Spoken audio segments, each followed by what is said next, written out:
Or perhaps I should say, good time zone, everyone. You never know. I'm back. I was forced to abruptly end my playthrough yesterday due to feeling, well, sick. So, that being said, I'm ready to resume the the quest in I shall.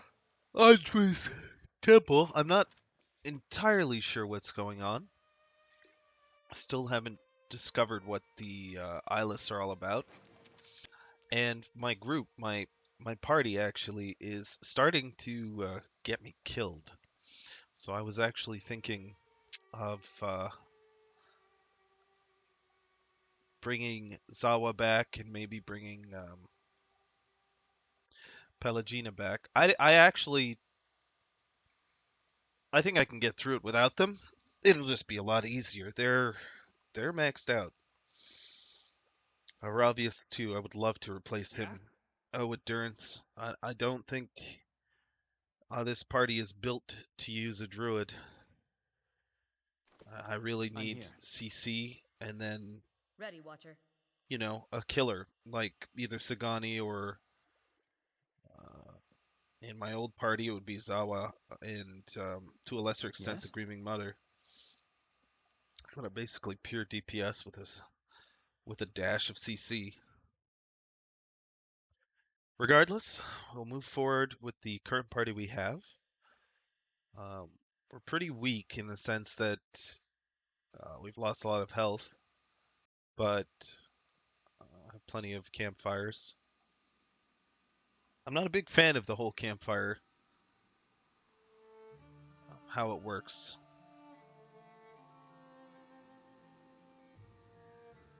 All right, we're gonna go ahead and go up here then. Maybe we won't have to murder everybody we come across. Maybe we will.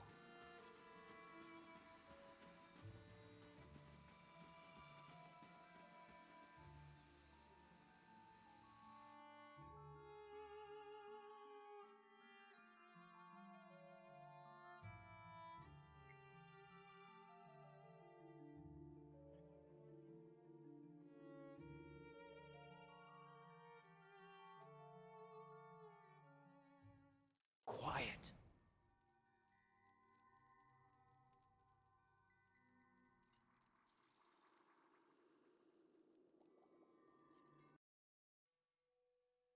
Yeah, it did look like the storeroom. Yes, there's gonna be more murdering no matter where I go. How many are in here? Okay, not too many.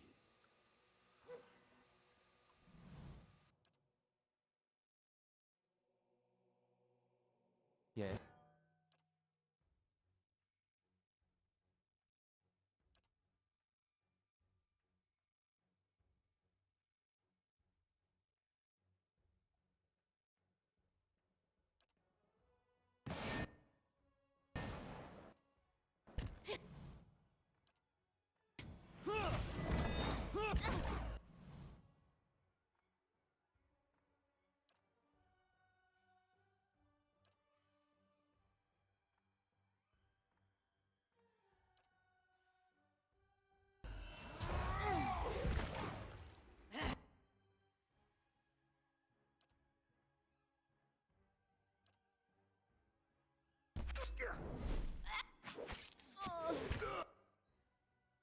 Ah,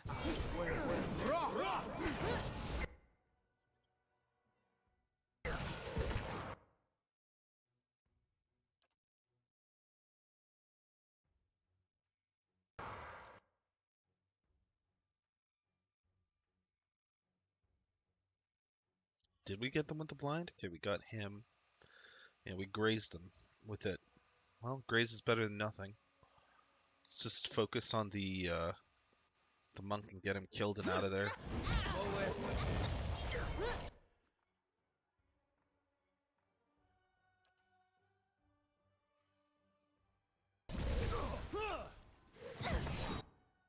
Good.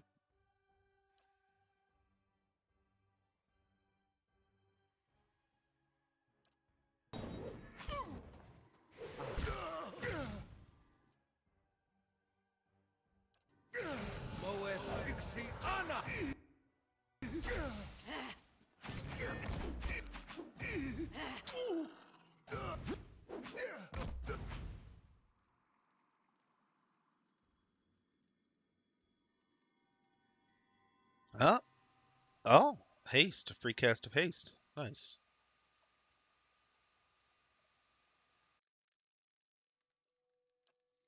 Twin I'm Sting here. seems like I'm on the a trail.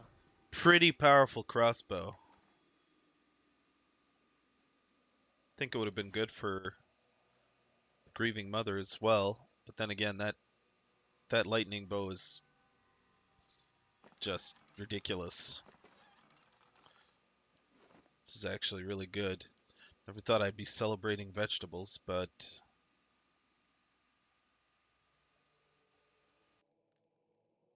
okay. Maybe it's not that good? I could have sworn. Hey, whatever.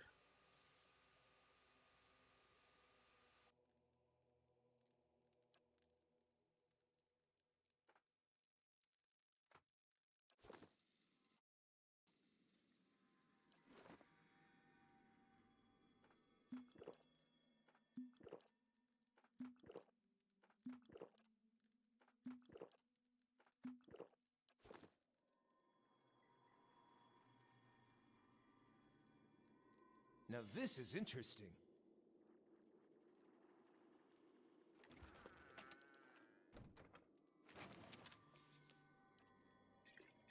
You know what? I should distribute potions. I'm sure we've been using up some of our resources. Prayer against restraint, treachery.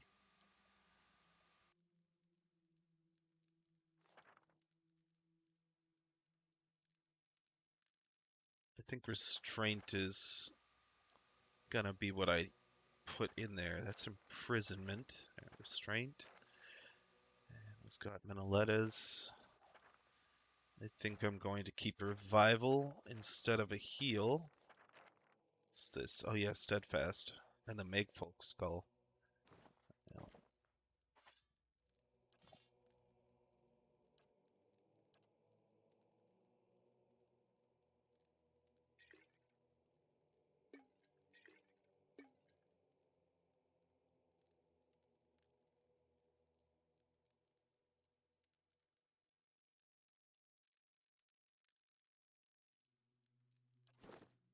Which lore do you have it there? Two, you can use a level 1 scroll. Must have something that's level 1 in here.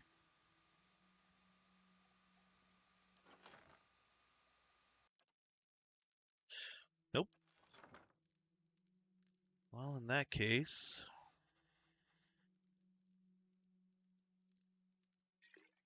for the unlikely possibility that you die, okay, you're good.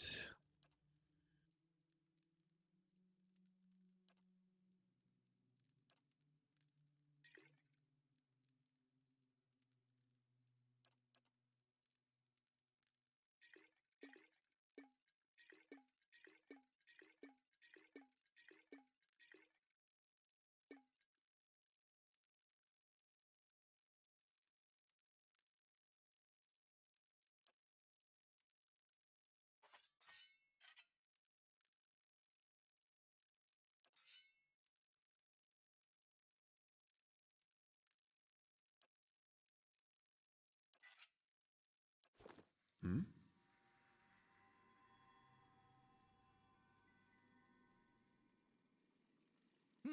Have a look at this.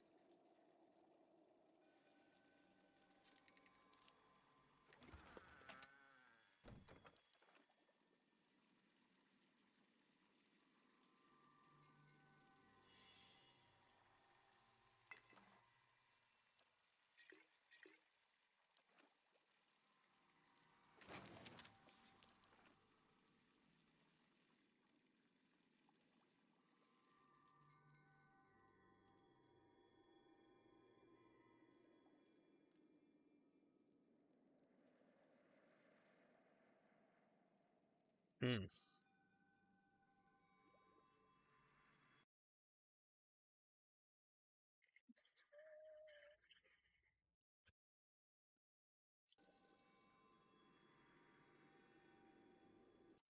Oh shit.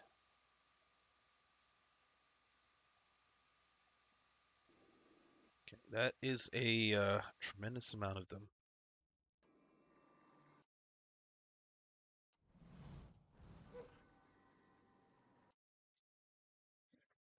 Okay, let us prepare ourselves.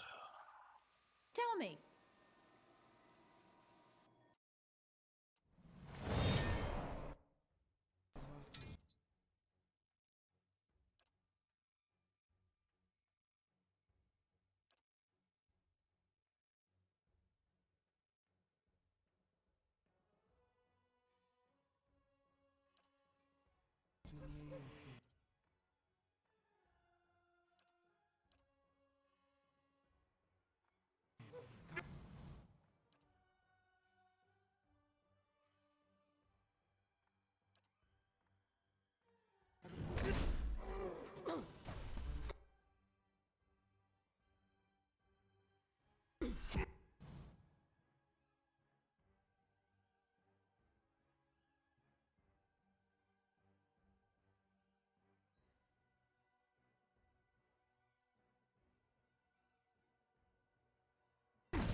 Alright, Itumak's gonna go down.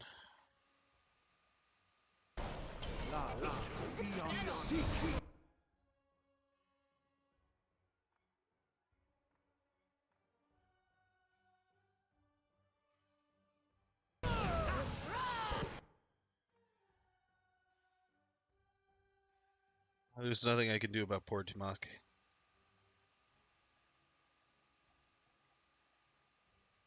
Need something?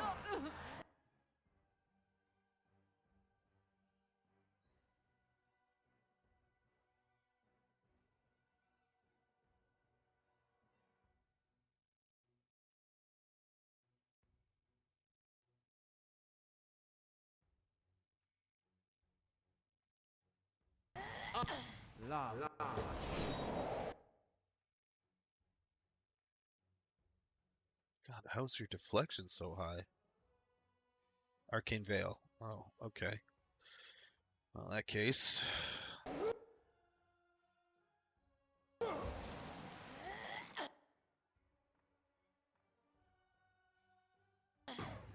Not like this.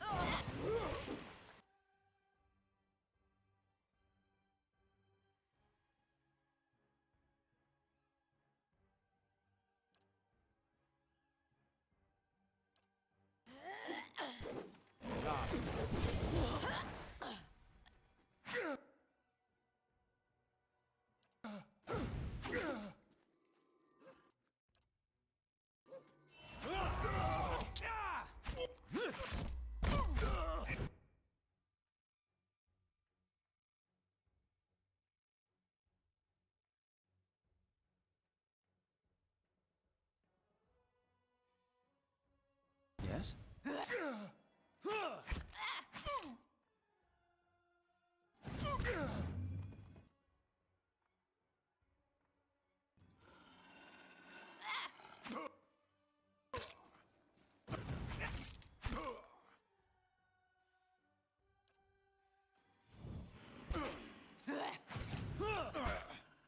God damn it.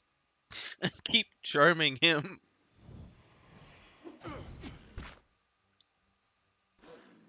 Hey. Need something? Oh my god.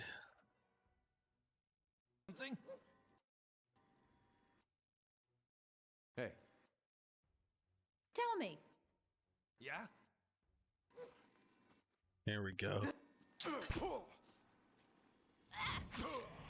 Onward!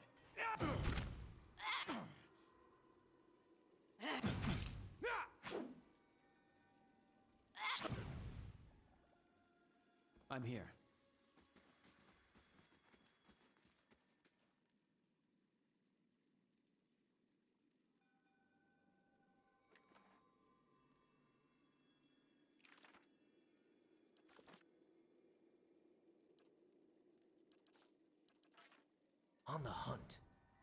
I'll tinker with that. What could go wrong? All done.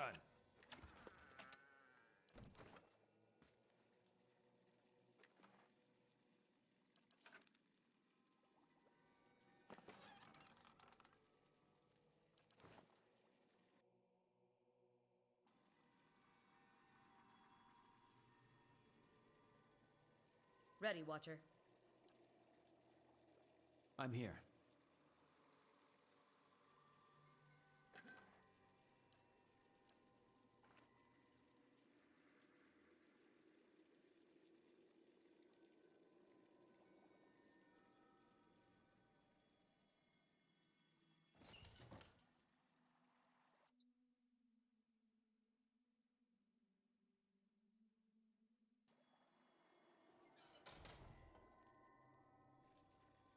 I shall. Damn it. Looks like my only way forward is combat. I'm gonna go this way so I don't... Well, actually, I just was worried about getting him involved in the fight, but... Uh-huh.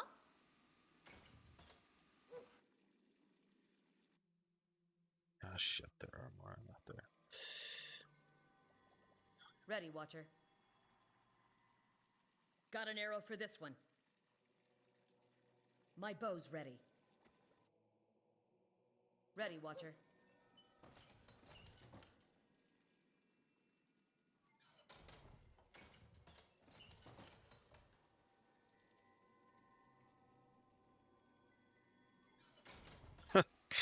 Alright, give up. Sure.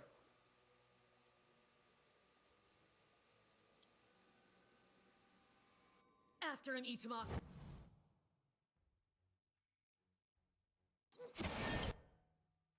Ready, Watcher. Huh. Can they not open doors?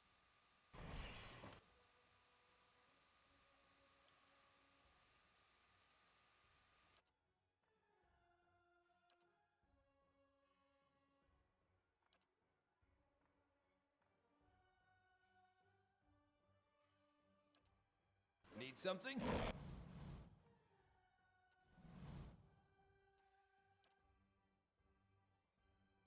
Lead the way.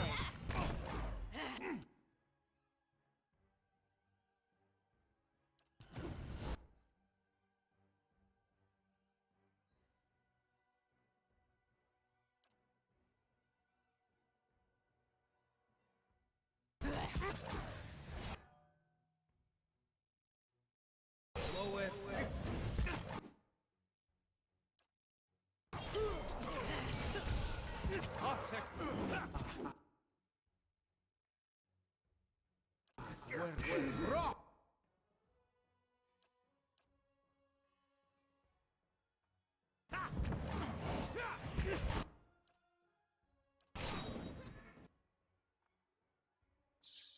I wish it didn't auto-pause for, well, for my tentacles, because I don't care what happens to them, so...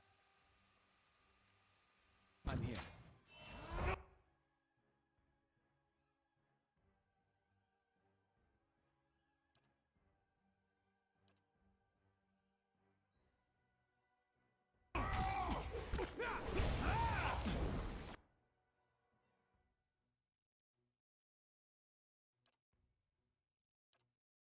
Hey.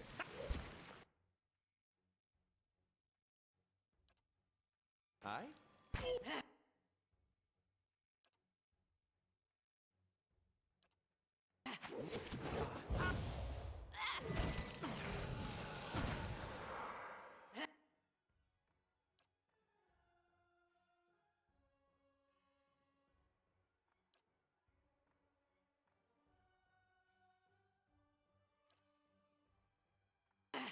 La la.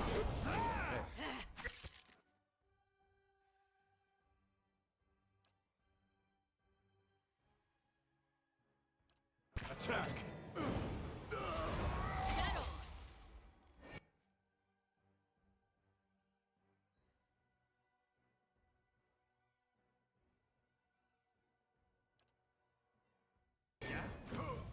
Re Watcher.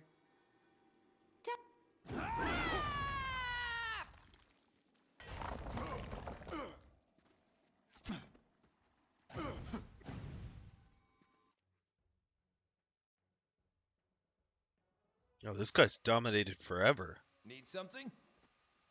Let's try shapeshifting. I haven't. Whoa!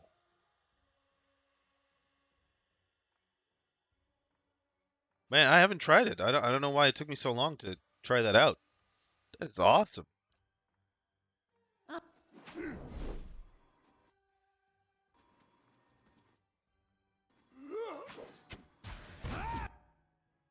All right, Ravius, get in the fray, man. Oh, Jesus.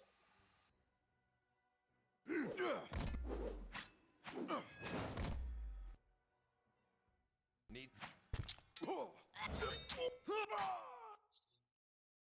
Dude, his shapeshifted form is pretty awesome. Join arms. I bring. All right, let's get over here. Might have to expend some of my spells to just put an end to this.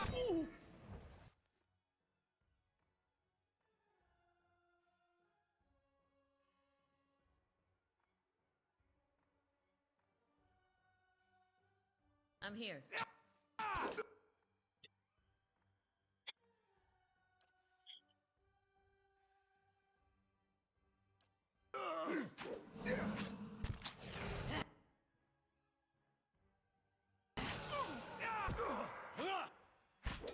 That's not very helpful. Oh, well, that didn't last long.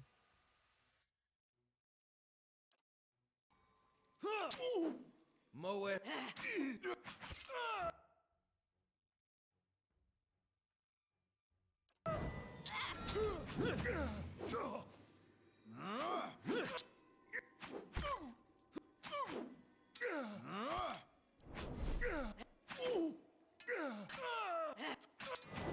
on. Really don't want to use up any more spells, but whatever.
I knew I wasn't going crazy. So this thing's like cursed. Hmm? Better like become the best possible weapon ever. And of course I soulbound it to Indeed. I'll take a look. Mania. I'm not even gonna use her. It better, like I said, it better be the best weapon ever. If it is, then, you know, I'll soul bind it to someone else and we'll use it. But right now, it just looks like a troll. A troll weapon.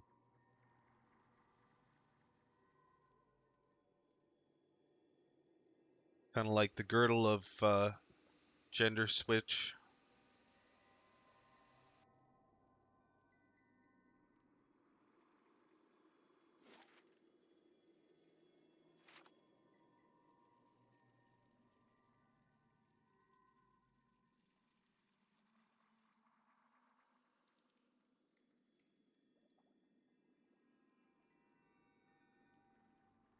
This looks like an entrance hall or something.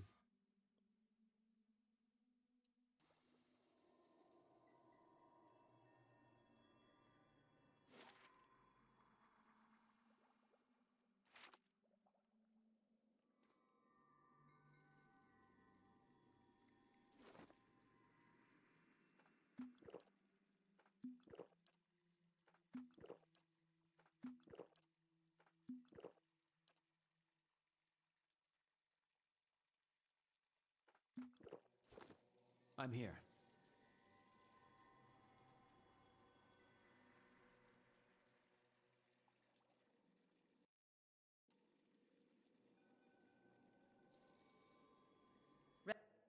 Hopefully he's just by himself.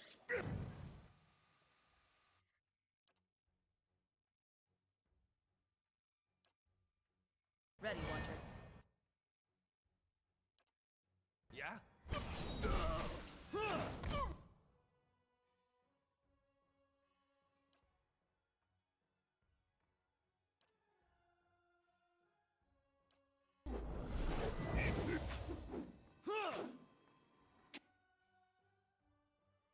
Curses!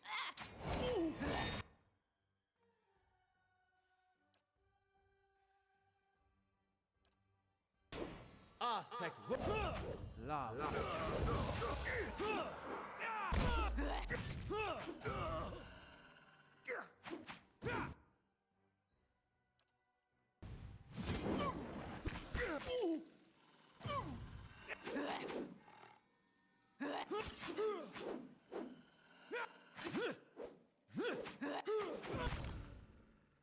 Hmm? Let's keep quiet.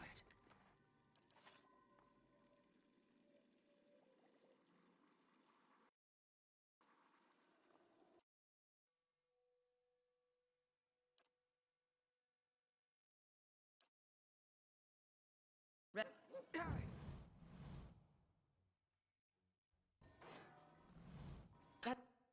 Wait, it's... Not very helpful. Death! Whoa! Oh, that's just deprive the unworthy. Take you! Okay, you ran all the way out there to do that? Uh, Alright. I'm here. It's not working! Well, I'm not gonna pretend to understand, but alright.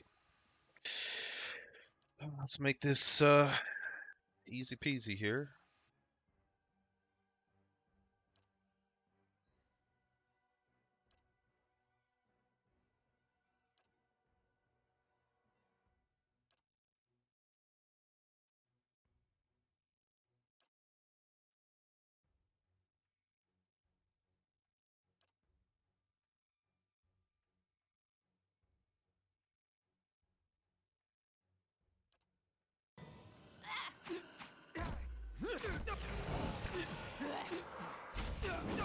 Lava room. There he goes. Moe Ixi Ana!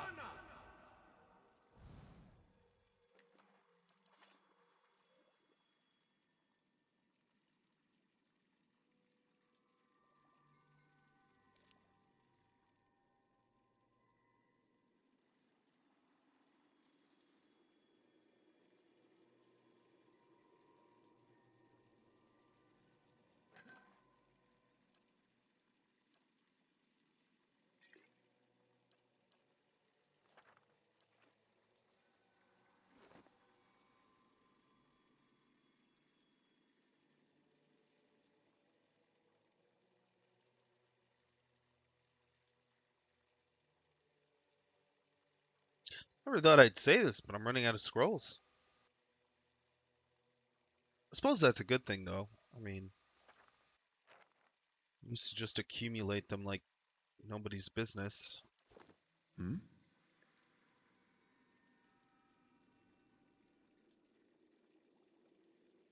Alright, this looks like it might be...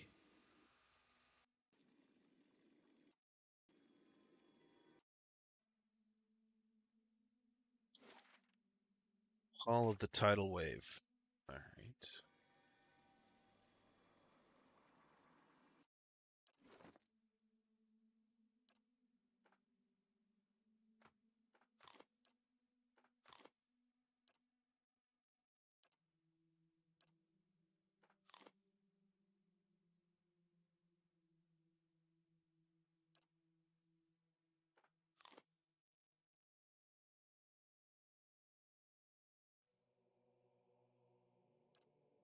Stu's perception and dexterity. May as well.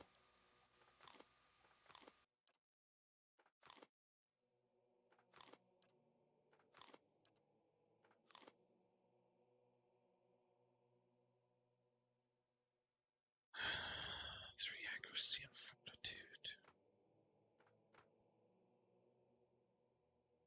I think that's good for now. I'm gonna grab a defense scroll here and an accuracy scroll here to help with the beginning of the fight. Hopefully no one gets knocked out. Of course.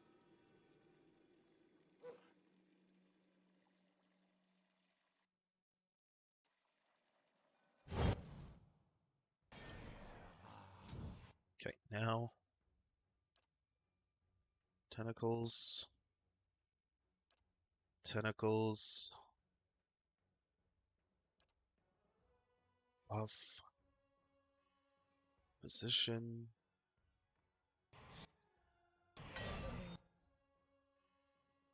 Oh, High Abbot Kyoto. Oh shit.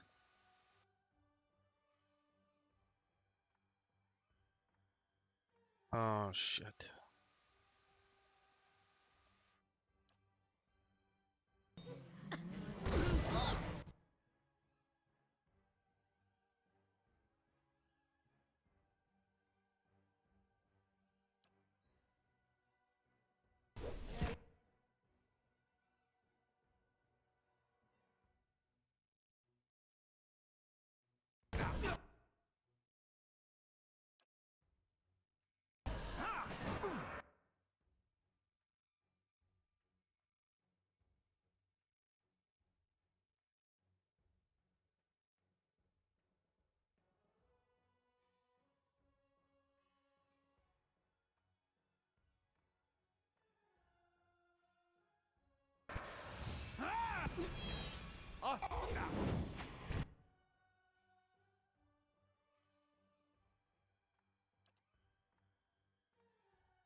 Jesus Christ.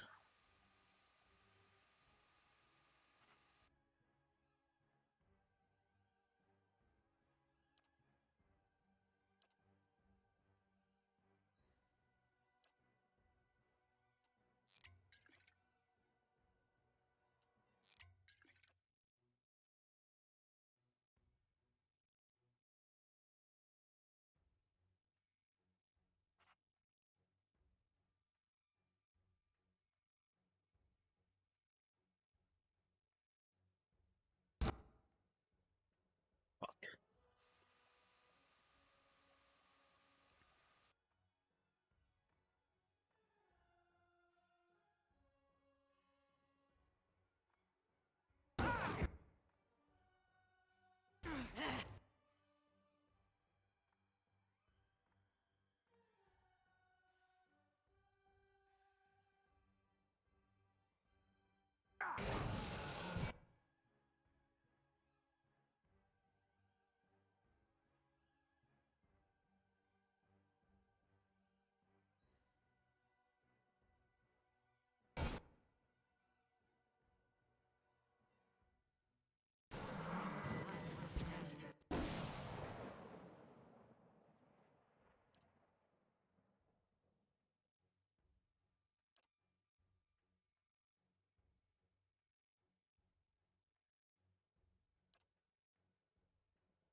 Curses!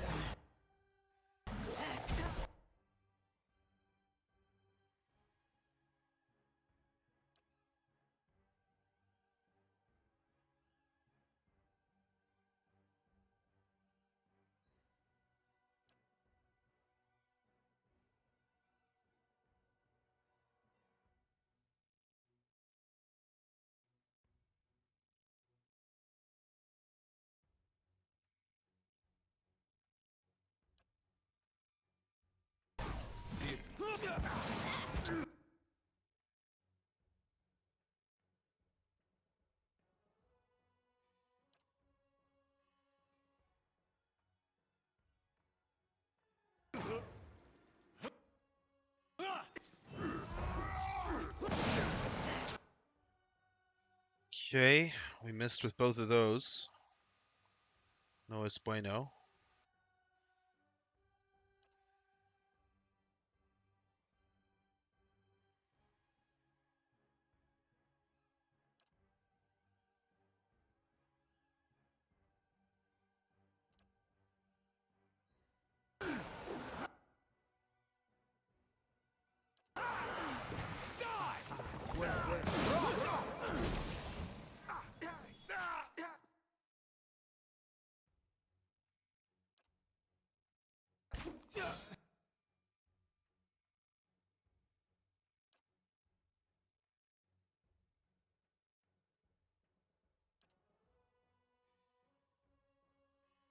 That didn't work. Need to try something else. We get him? Yes, good. All right.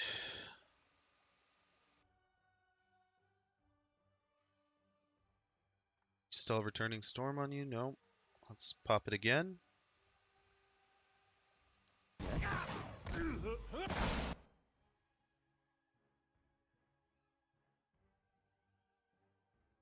Yeah, now he's getting debuffed to shit. So let's kill him if possible with Ninagout's killing boat, and if not, then I want him terrified so that he's easier to hit, because that's the only option I have.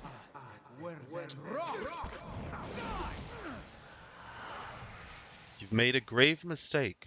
I will correct it in Ondra's name. Okay, we didn't. You're the one who attacked me. We didn't even get to talk. You just outright attacked me.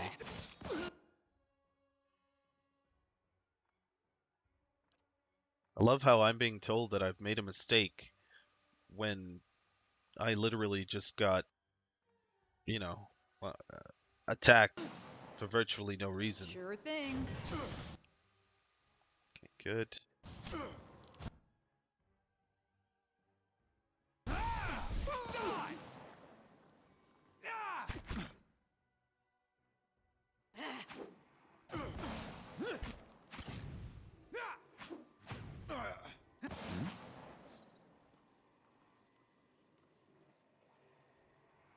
Hmm? Wow, Twin Sting's already leveled up. And it just keeps getting better. My God. Hmm?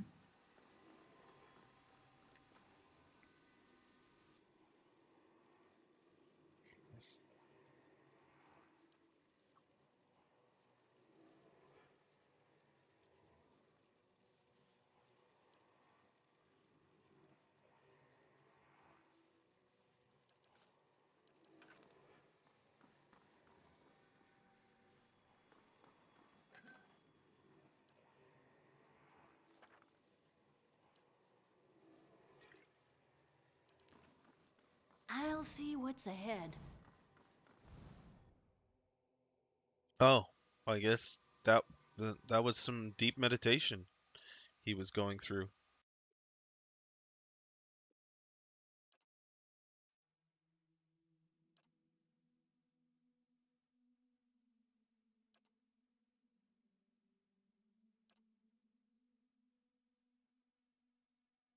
Hmm?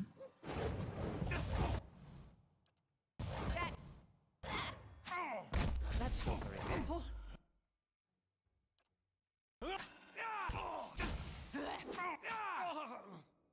I'm here.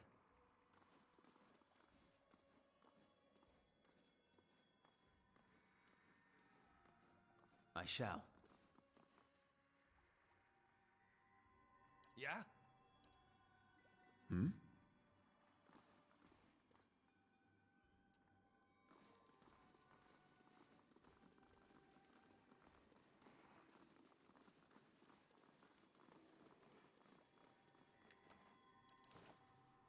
Nice and quiet.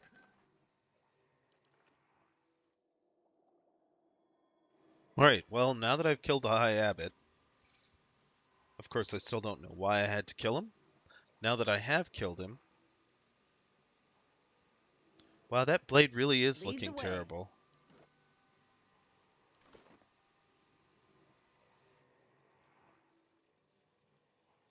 Well, I hope it gets better after this level, because... High Abbot Kyoto. The High Abbot's soul remains close to his body. It radiates a warmth only you can feel. You project your essence outward, and when it makes contact, you feel yourself suddenly plummeting through the moments and sensations of another life. You see beneath you in a memory glowing brightly, and as you pass it, you latch on and pull yourself inside. You walk briskly through a hallway flanked by small gated rooms. It has the feel of a prison, but the architecture is consistent with the abbey. Your heart races. You pause at an array of panels, too blurry to read. You rearrange them, and a hidden tile slides back in the wall. In that spot, you make a strange sign with your hands, and the way opens for you. You ascend a flight of stairs and take hold of a rod-shaped object attached to a mechanical device and push down on it. You hear the sound of water in the distance. You are falling through memories again, but come to a sudden sharp landing outside an enclosure that overlooks the facade of the abbey. Water flows over an archway like a waterfall without a source. You look in your hand, and the relic you took from the device is there. Extending it outward, the water seems to be repelled by it, creating space for you to enter. As you step through, the doorway leads out of the memory entirely. You withdraw in the same direction you came from, flying upward and out of the High Abbot's soul. Yep. Yes?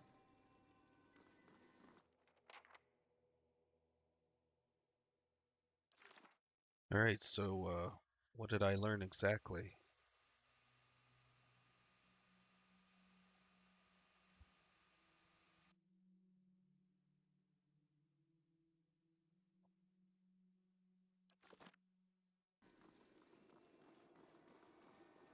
Alright, so we can help out the low-tide Ondrites now. Who knows, maybe they'll fight the actual Ondrites. So we'll go back the way we came.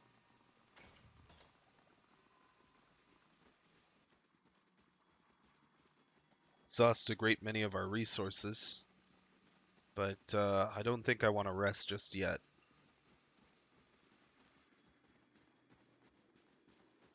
Thank God I mean, I don't know what possessed me to, other than that was a big room with a lot of enemies. I don't know what possessed me to prepare there, but I'm surprised I didn't get a chance to speak with the big bad. Usually you get a chance.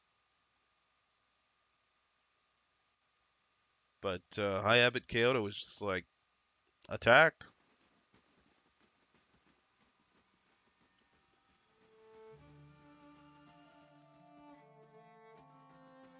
I have a feeling that my tentacle spell really is causing some issues. Oh, whoa. I'll see what I can find.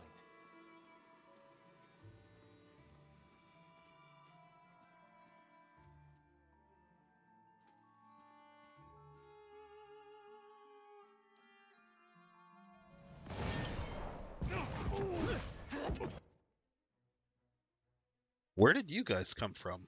I could have sworn I took care of everybody here. Alright. No more laziness, I guess. Tentacles, arise.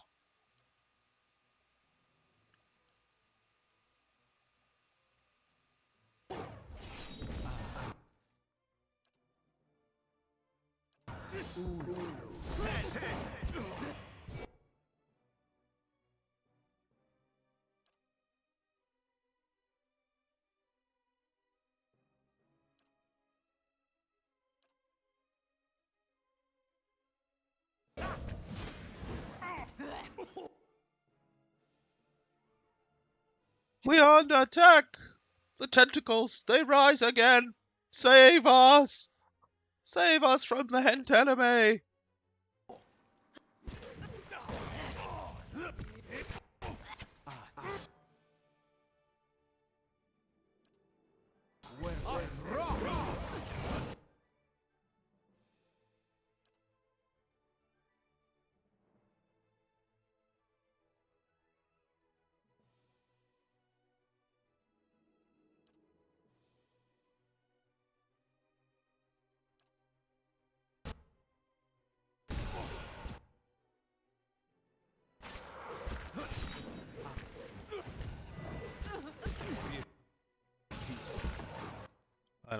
Adair's doing.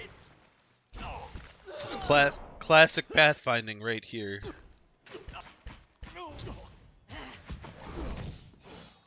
There you I'm go. here.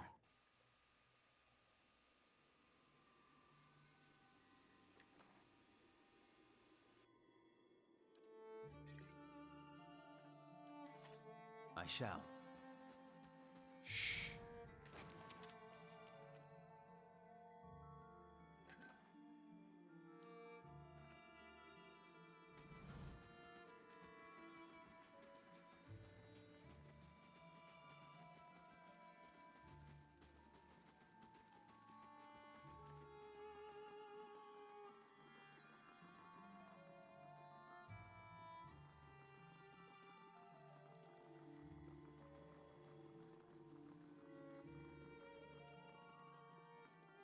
Ah, hello. Use the door. Okay, Francis is still cracked out. Easy now.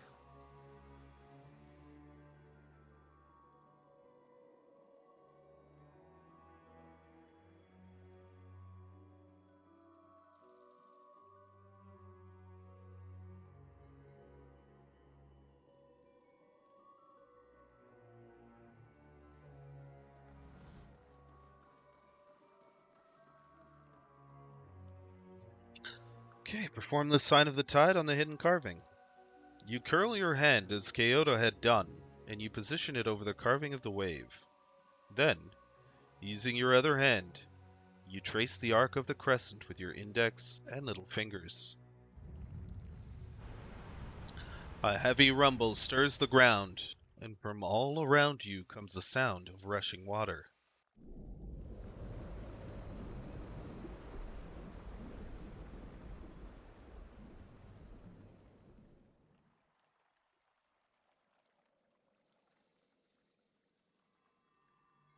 Nice and quiet.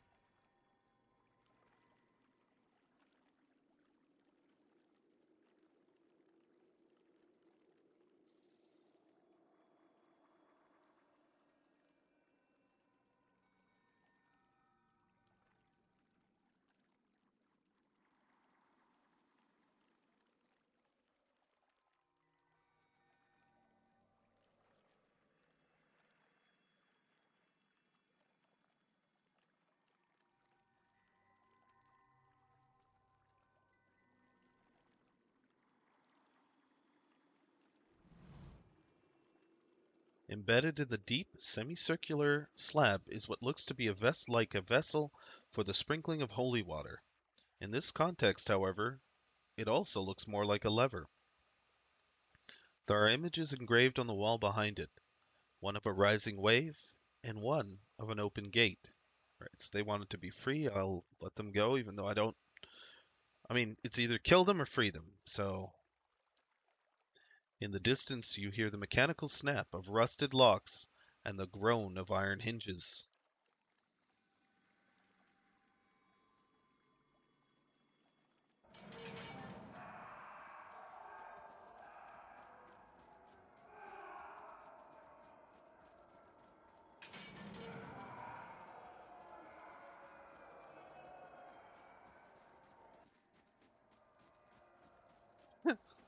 What have I done? What? Stop them!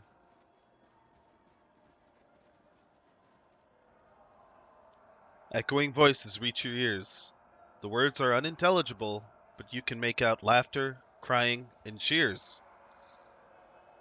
Soon after, shouts of alarm resonate in the distance. With a click, the machine releases its hold on the strange rod. You pack the vessel away.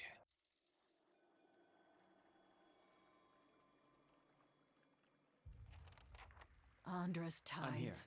Here's hoping the cold gets them before they reach a town.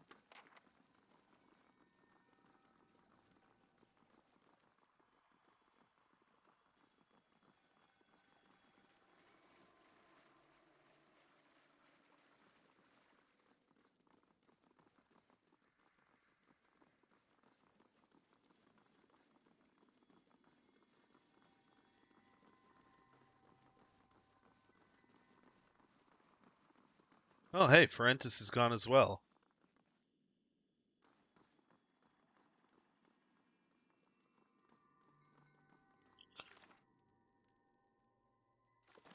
Enter the reliquary.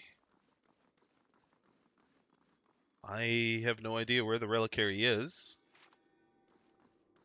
I seem to constantly do these quests out of order. Suppose that's a good thing. Testament to my explorative spirit. We're gonna rest here. Need to regain our resources.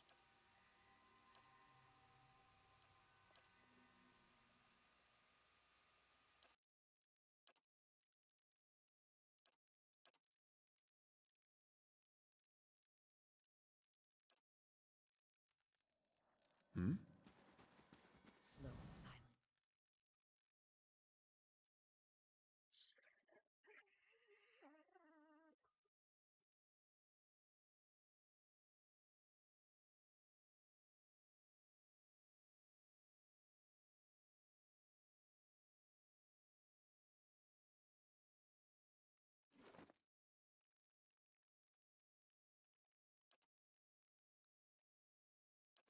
Yes?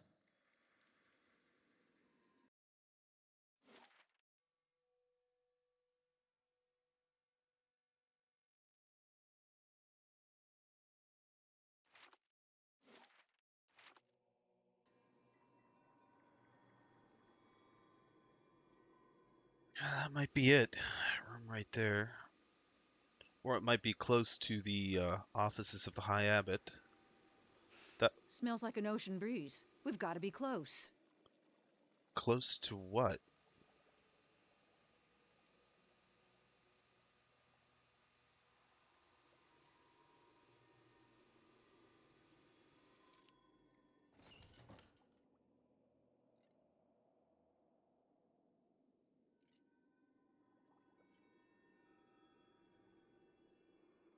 Now what's this all about?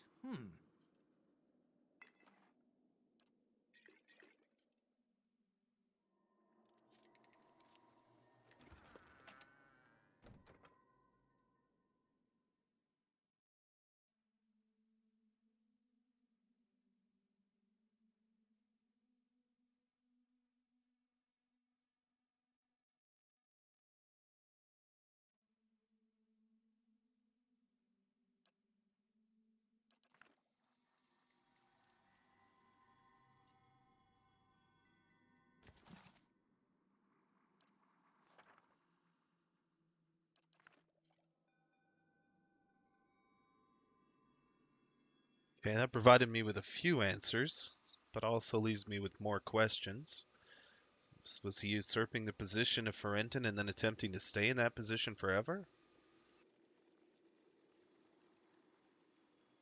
Or am I the Tidebringer after all? Wait, hold on. Top of the Abbey.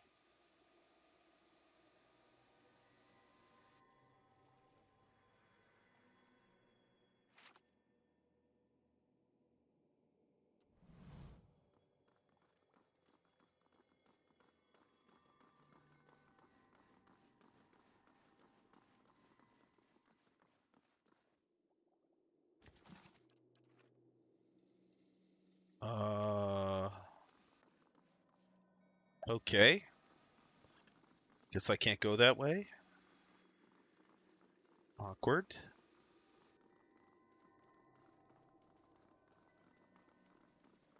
Easy now.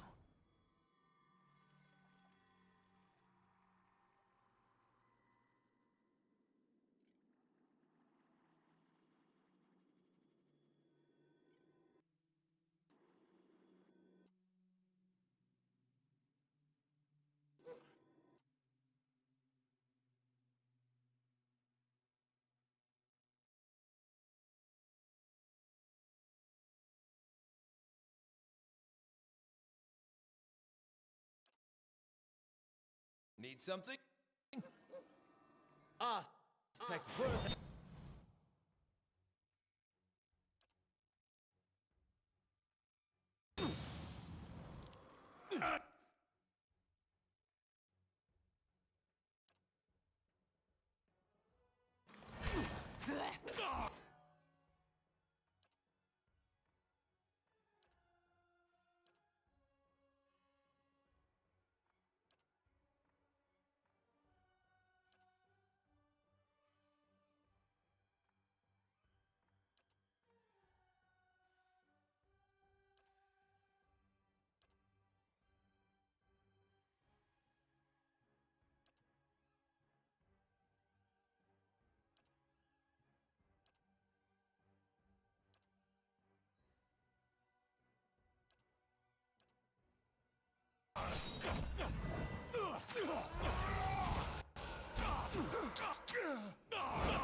Damn, I wish that didn't have friendly fire. Okay.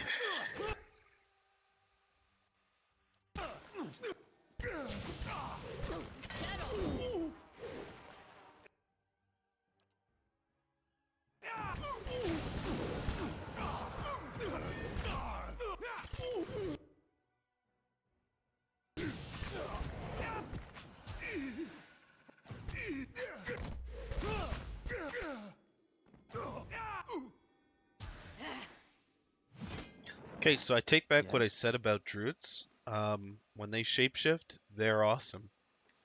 Albeit their spells are not exactly I would like. They're really good at Yes? damage. I'm on the trail. Are they as good as the monk, as Zawa would be, if he were here right now? I doubt it.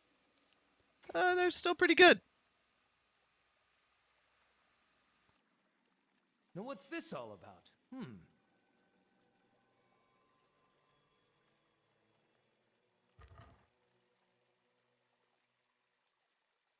Well, god damn. Now that is a ring and a half.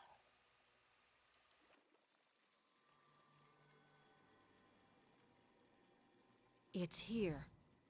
The salt well. In the room is a pool. It's small, but deep enough that you can't see the bottom. The glassy surface looks almost frozen. So does Miniha. She stands rooted in place, staring at it. You know, I thought it'd be bigger. Looks deep anyway. Gift bearers say the heaviest regrets and greatest sorrows get left here. So it better be. She peers in. So what are you waiting for then? This is what you wanted, right? Ugh.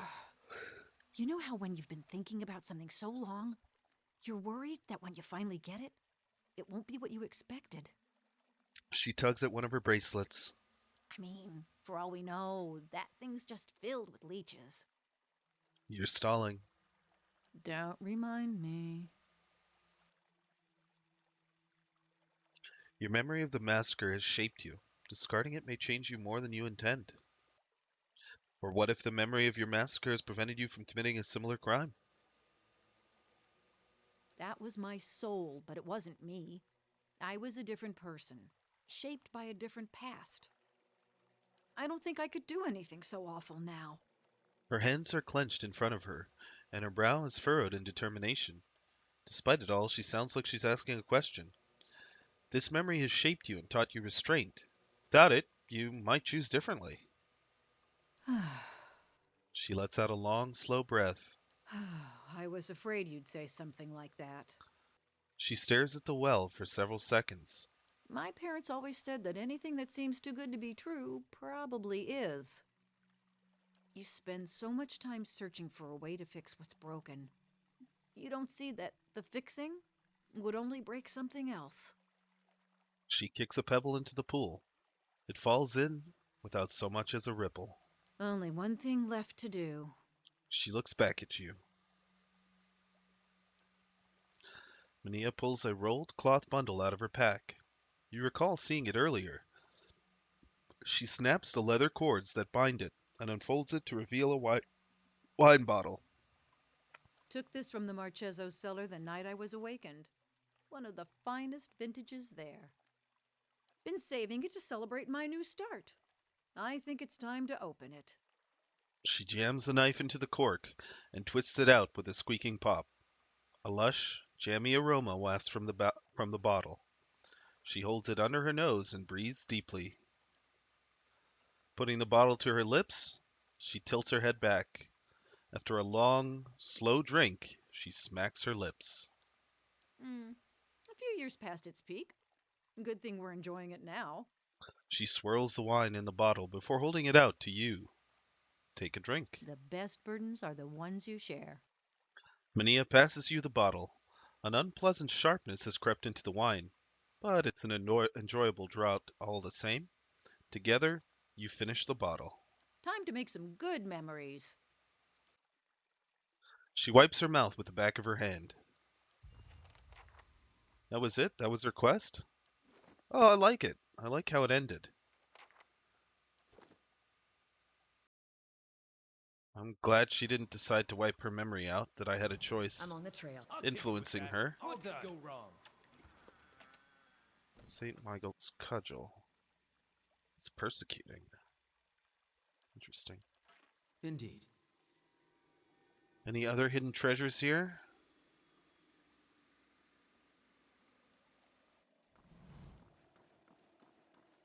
Guess not. Let's keep Well, quiet. that was, okay.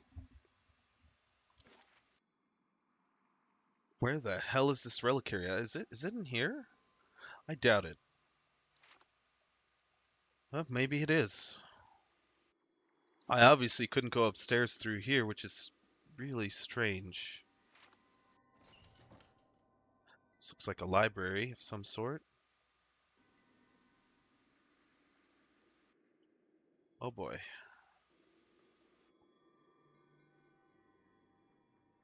How may I help? Okay. Hmm?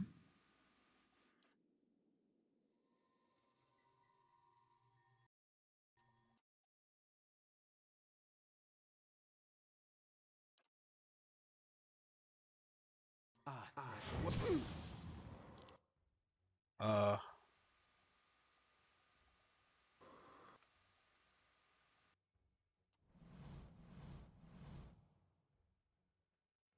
Hey, did I really get them all? Wow, I got them all with the paralyzed. Okay, that's kind of hilarious. In that case, let me jump in there quickly and hit them while they're all paralyzed. They won't be paralyzed for much longer. Lead the way. Here we go. The mind gazer needs to be marked. I'm here. Okay.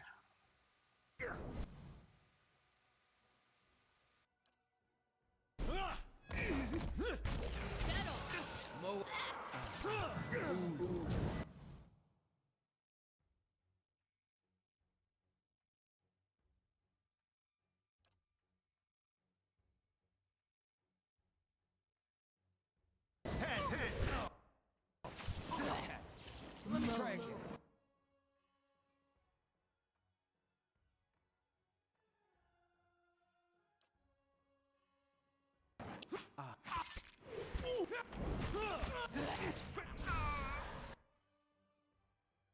Well, so much for your mind powers, bud.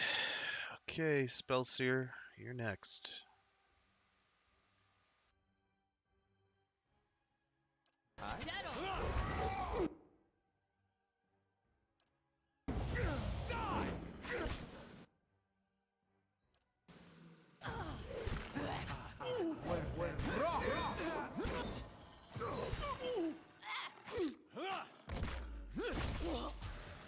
Ready, Watcher.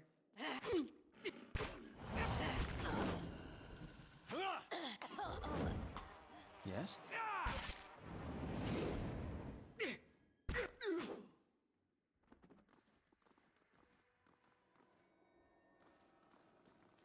Hey, Yes?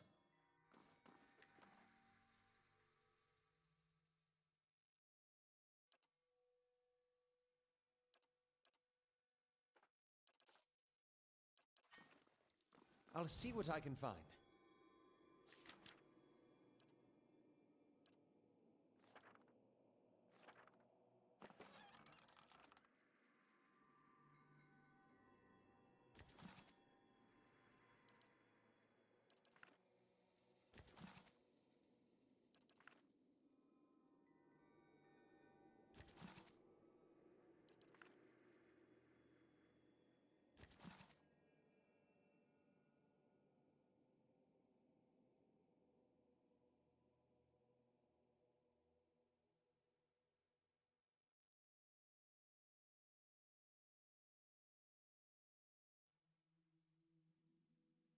Huh.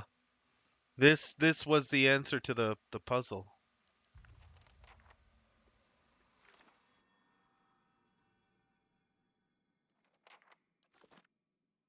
Okay, doesn't matter. Keeps telling me I can enter the reliquary. I really wish I knew where that was.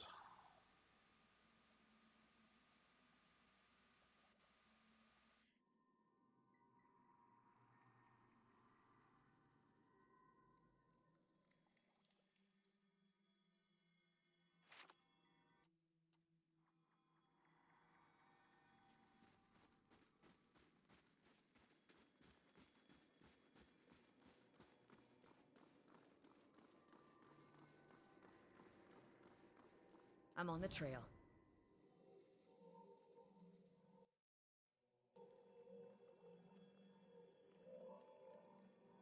Oh, great.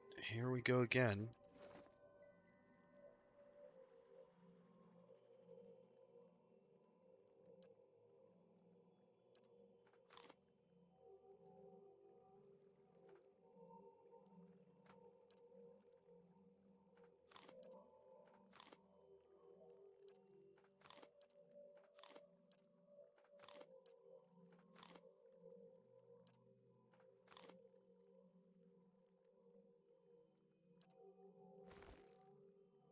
Oh.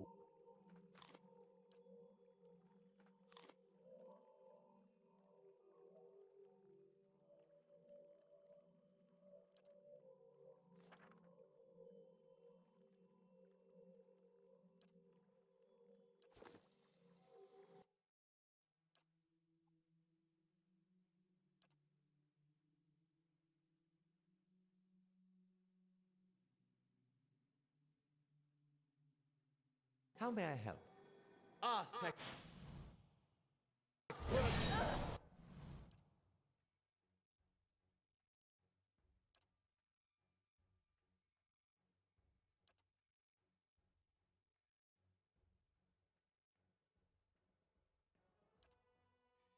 I'm here.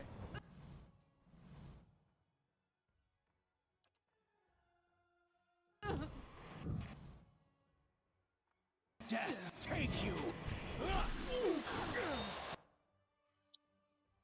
Nice.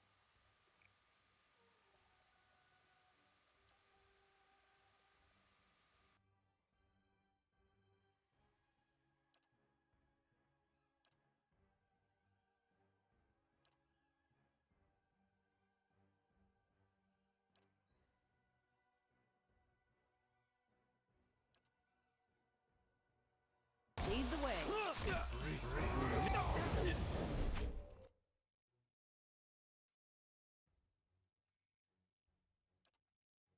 Yes?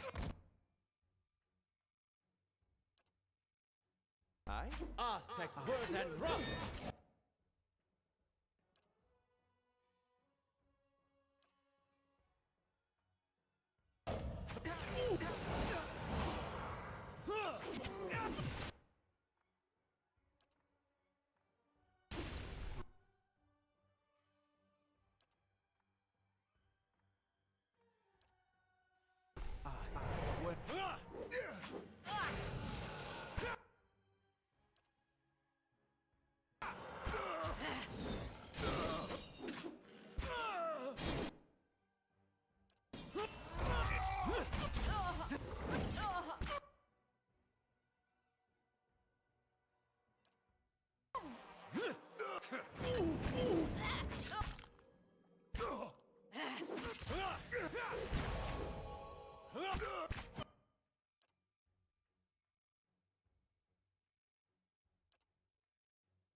Damn it, Eloth, what are you doing?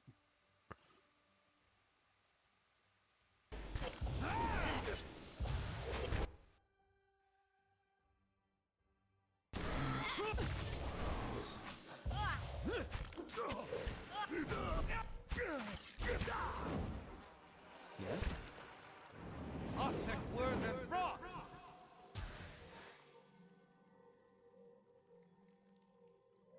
I'm here.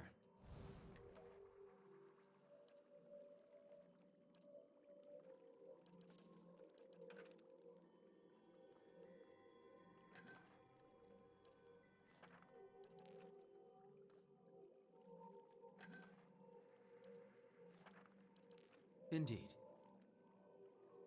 Was this it? Is this the reliquary chamber? No, this is Chamber of the Fallen Moon.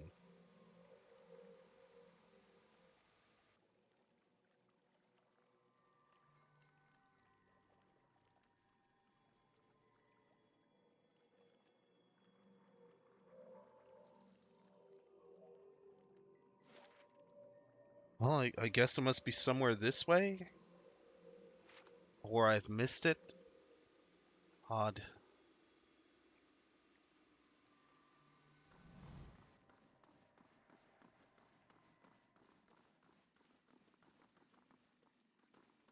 On the hunt.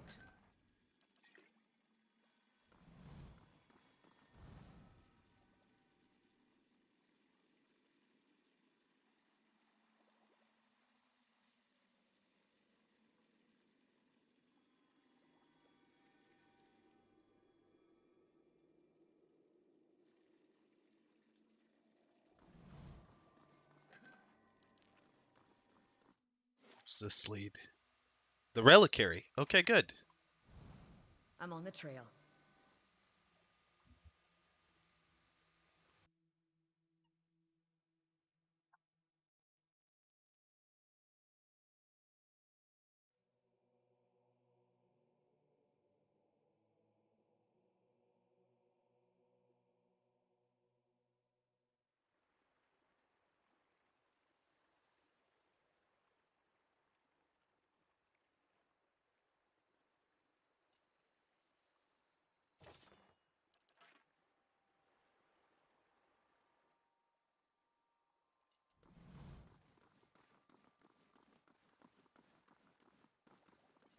I'm on the trail.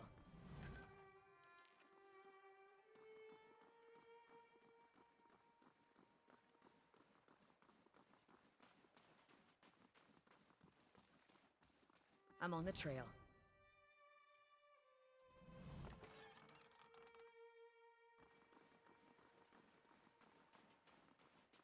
Oh, and if I find something good, you can have half.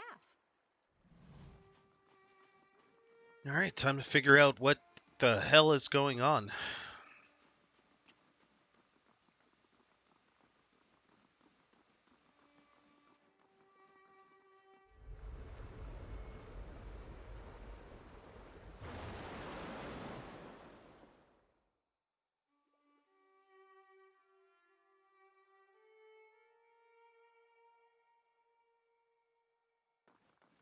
Quiet.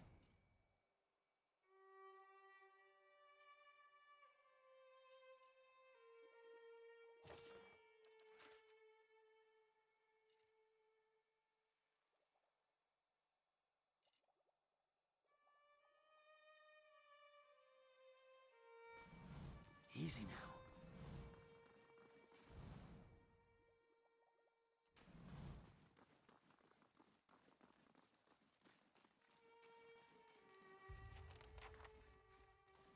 Sweet slobber of Gallowayne. What kind of relic is that?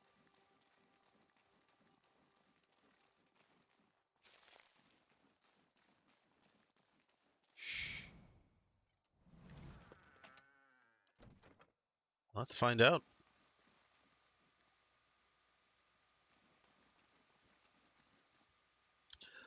Lodged between rows of crystalline rock, a large fragment of metal protrudes. It looks as though it might be possible to pry it loose. At your touch, the splinter of metal begins to glow orange.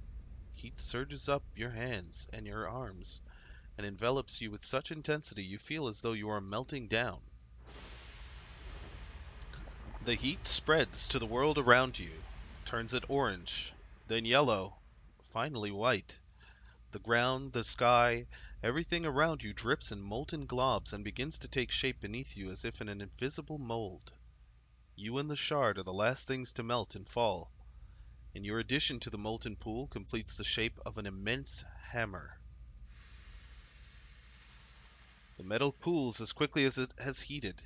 The handle is gripped now by two great leathery hands, and the hammer is cocked back over a shoulder as broad and mottled as a hilltop. The wielder whirls around and heaves the hammer, and you are flying upwards for what seems like ages into the airless blackness above. As you spin, you catch glimpses of a rock large enough to be a moon. It is close, far too close to the world.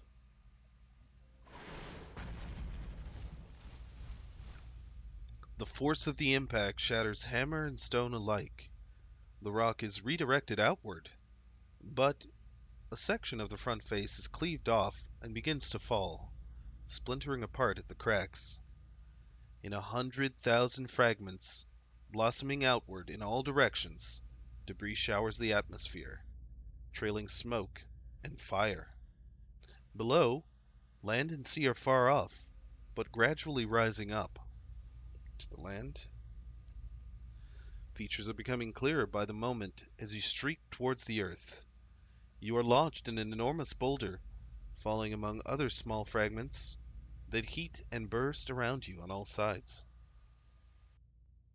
Beneath you, snow-capped mountains rise up, dotted here and there by cities of stone and Ondra. The impact will be the destruction of all of them. The largest of the fragments, wide as a city, barrels downward in a fiery cocoon. Its size reduces as the edges of it immolate, but it won't burn up in time. It lands silently in the distant ocean, sending a column of water skyward in radiating ripples that spread like wrinkles in fabric. Then, the sound comes tearing up through the sky. It sounds like thunder.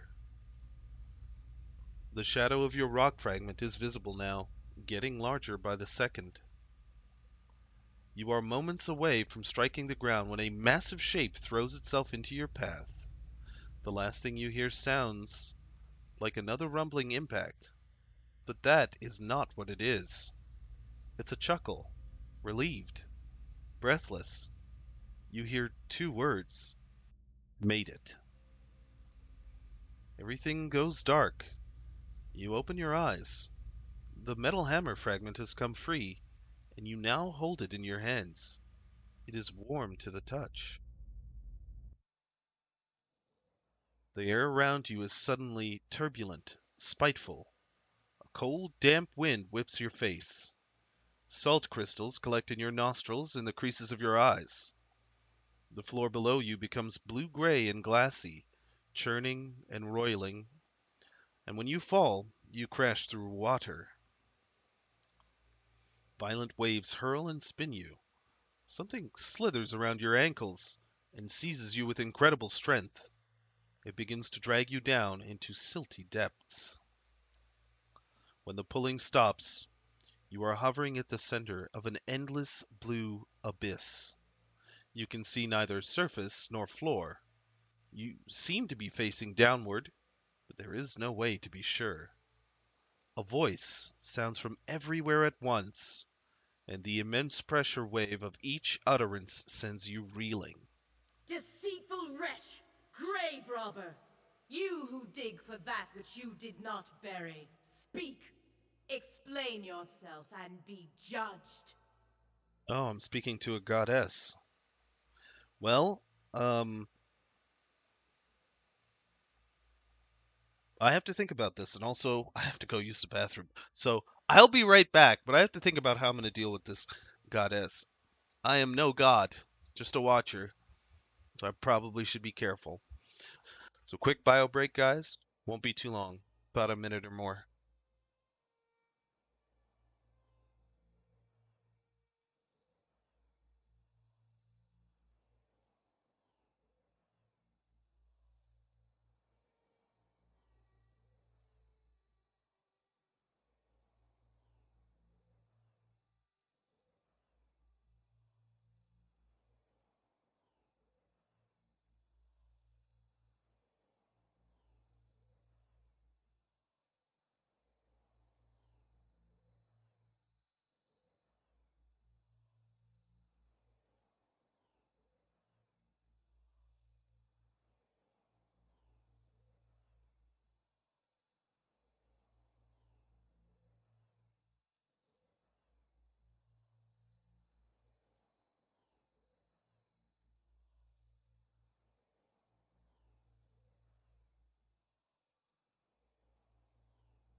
Right, I have returned. So I've been thinking about it. She's been screwing around with people quite a bit, but I'm not in the power level of a god, goddess, whatever. So I'm going to be diplomatic, but I'm not going to give more information than I need to. So I meant no harm. I came in search of answers. You seek what is mine, what was rightfully lost. The outburst propels you, sending you end over end. Your actions speak for themselves. The battery opened, the forge ignited. You set free souls that hid from me, that stole from me and evaded my judgment. The dwarves sealed their own fate. The forge was meant to be forgotten. And now, here you are again, denying peace to the buried. The turbulence around you calms. Silt settles like a slow exhalation, and the vast, dark seascape beyond the murk fades in. Rays of light trickle down from far above onto green gold columns of kelp that rise from the depths and sway back and forth in the current. Fish and mollusks patrol them in groups of hundreds and thousands. The nearest pass you, the nearest pass you with watchful eyes. Okay, sorry, I'm uh, just drinking my coffee, so I was burping a little bit.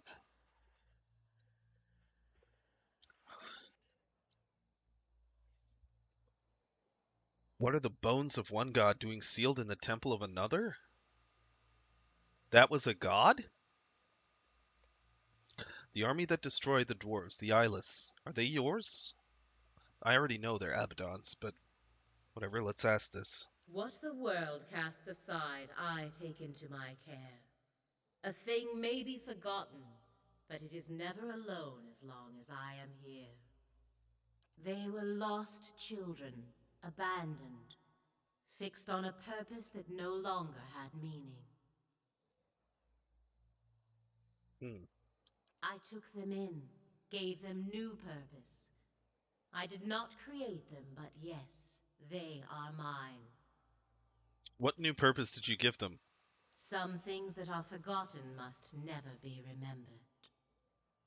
Oh, hey, Sunif, how are you? Am I feeling better than yesterday? I guess so. We'll see. I don't know yet. I've taken my medication, but if I feel sick again, then for now, yes. Not merely for the benefit of those who forgot, but for the entire world. There can be no second thoughts, no sympathy or stays of execution. The Eyeless were born to fulfill this task, though even their creator did not know it. They are single-minded and relentless. So you're a crazy god then. You want people to forget things, and if they don't refuse to forget, you kill them. That's your deal. They do not flinch when called upon to do what is necessary. Kith owe them a great debt for the troubles they have hidden away. They are Abaddons. I did see them forged, so They were his once, I won't deny it. He created them as assistants to carry out his work on Aora. But he has long been the overseer of progress in the world. Leaving things behind has always been his way. I allow him to leave his past in my care, so that it does not hold him back. okay. So you and Abaddon supposedly have a unique connection. I suppose we do. But then, the gods have always been able to accomplish far greater things when working together. Nearby, you see a shark pass through a school of fish. The fish scatter, evading the predator. Okay, is there any way we can negotiate about the Eyeless? Speak your mind. You haven't given me the whole truth about the Eyeless, have you? Careful what you accuse a god of, mortal. The water around you is suddenly icy. You can feel it sap the heat from your veins. Abaddon didn't abandon those creatures. You made him forget them. Otherwise, he might remember how he died. Yeah, that makes sense. The gods are their portfolios and promote their agenda without regard for anything. I have noticed that they seem,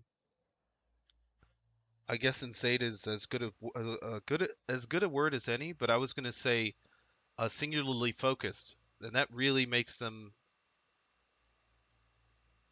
uh, while it makes them predictable, it also makes them the weirdest gods I've ever seen in any setting.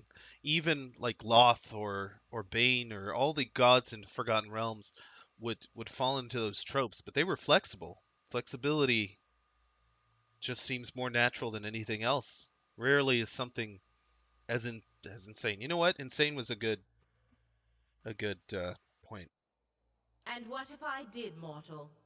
It does him no harm to forget. Actually, you can't learn if you're forgetting everything. It's called Alzheimer's. On the contrary, it lifts a burden. If Abaddon remembered, it would threaten the harmony between the gods. It was not so long ago that conflict between us led to disaster in your world, and the death of one of our number. Oh, so Aethys is dead. See, I wasn't so sure. Memory is but an image we create to make sense of the present. It carries no truth or meaning but what we ascribe. Yeah, it carries plenty of meaning. That it inherently carries meaning. A slight alteration to it is a small price to pay for peace.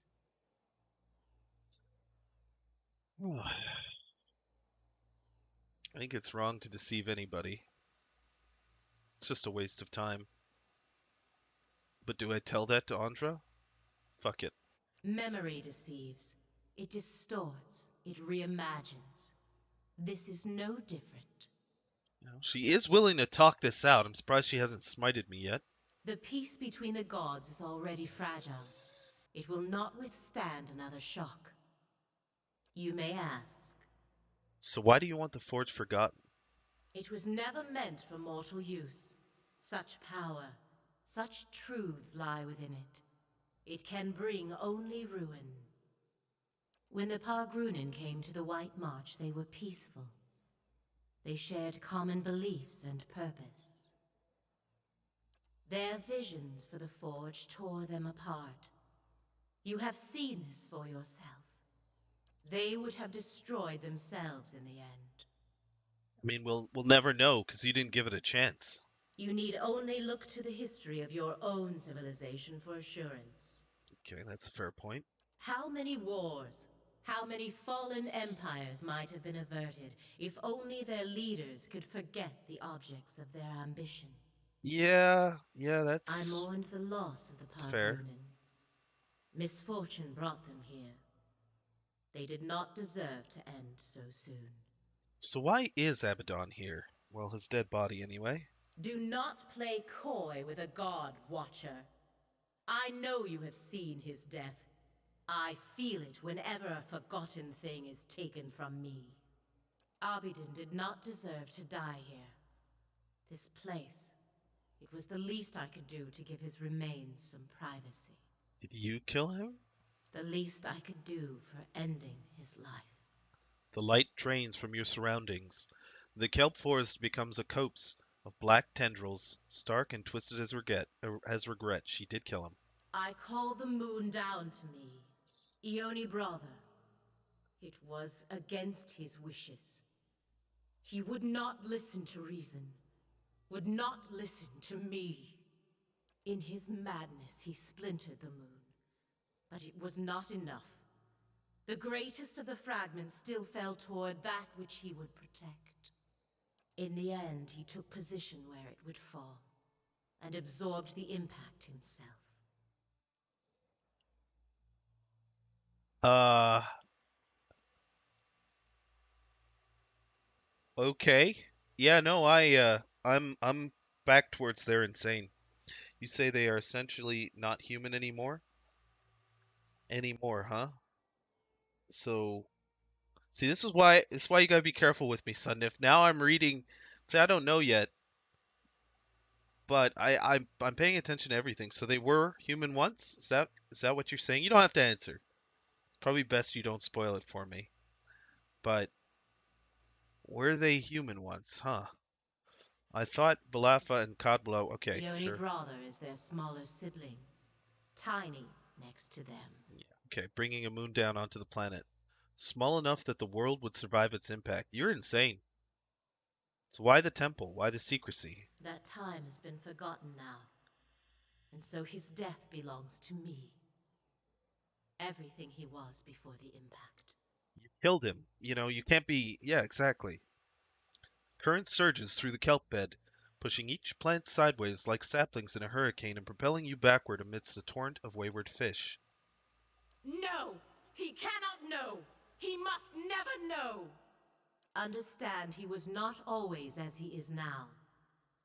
His body was not all he left behind. He was devoted to progress and industry from the beginning. But so too was he devoted to preservation.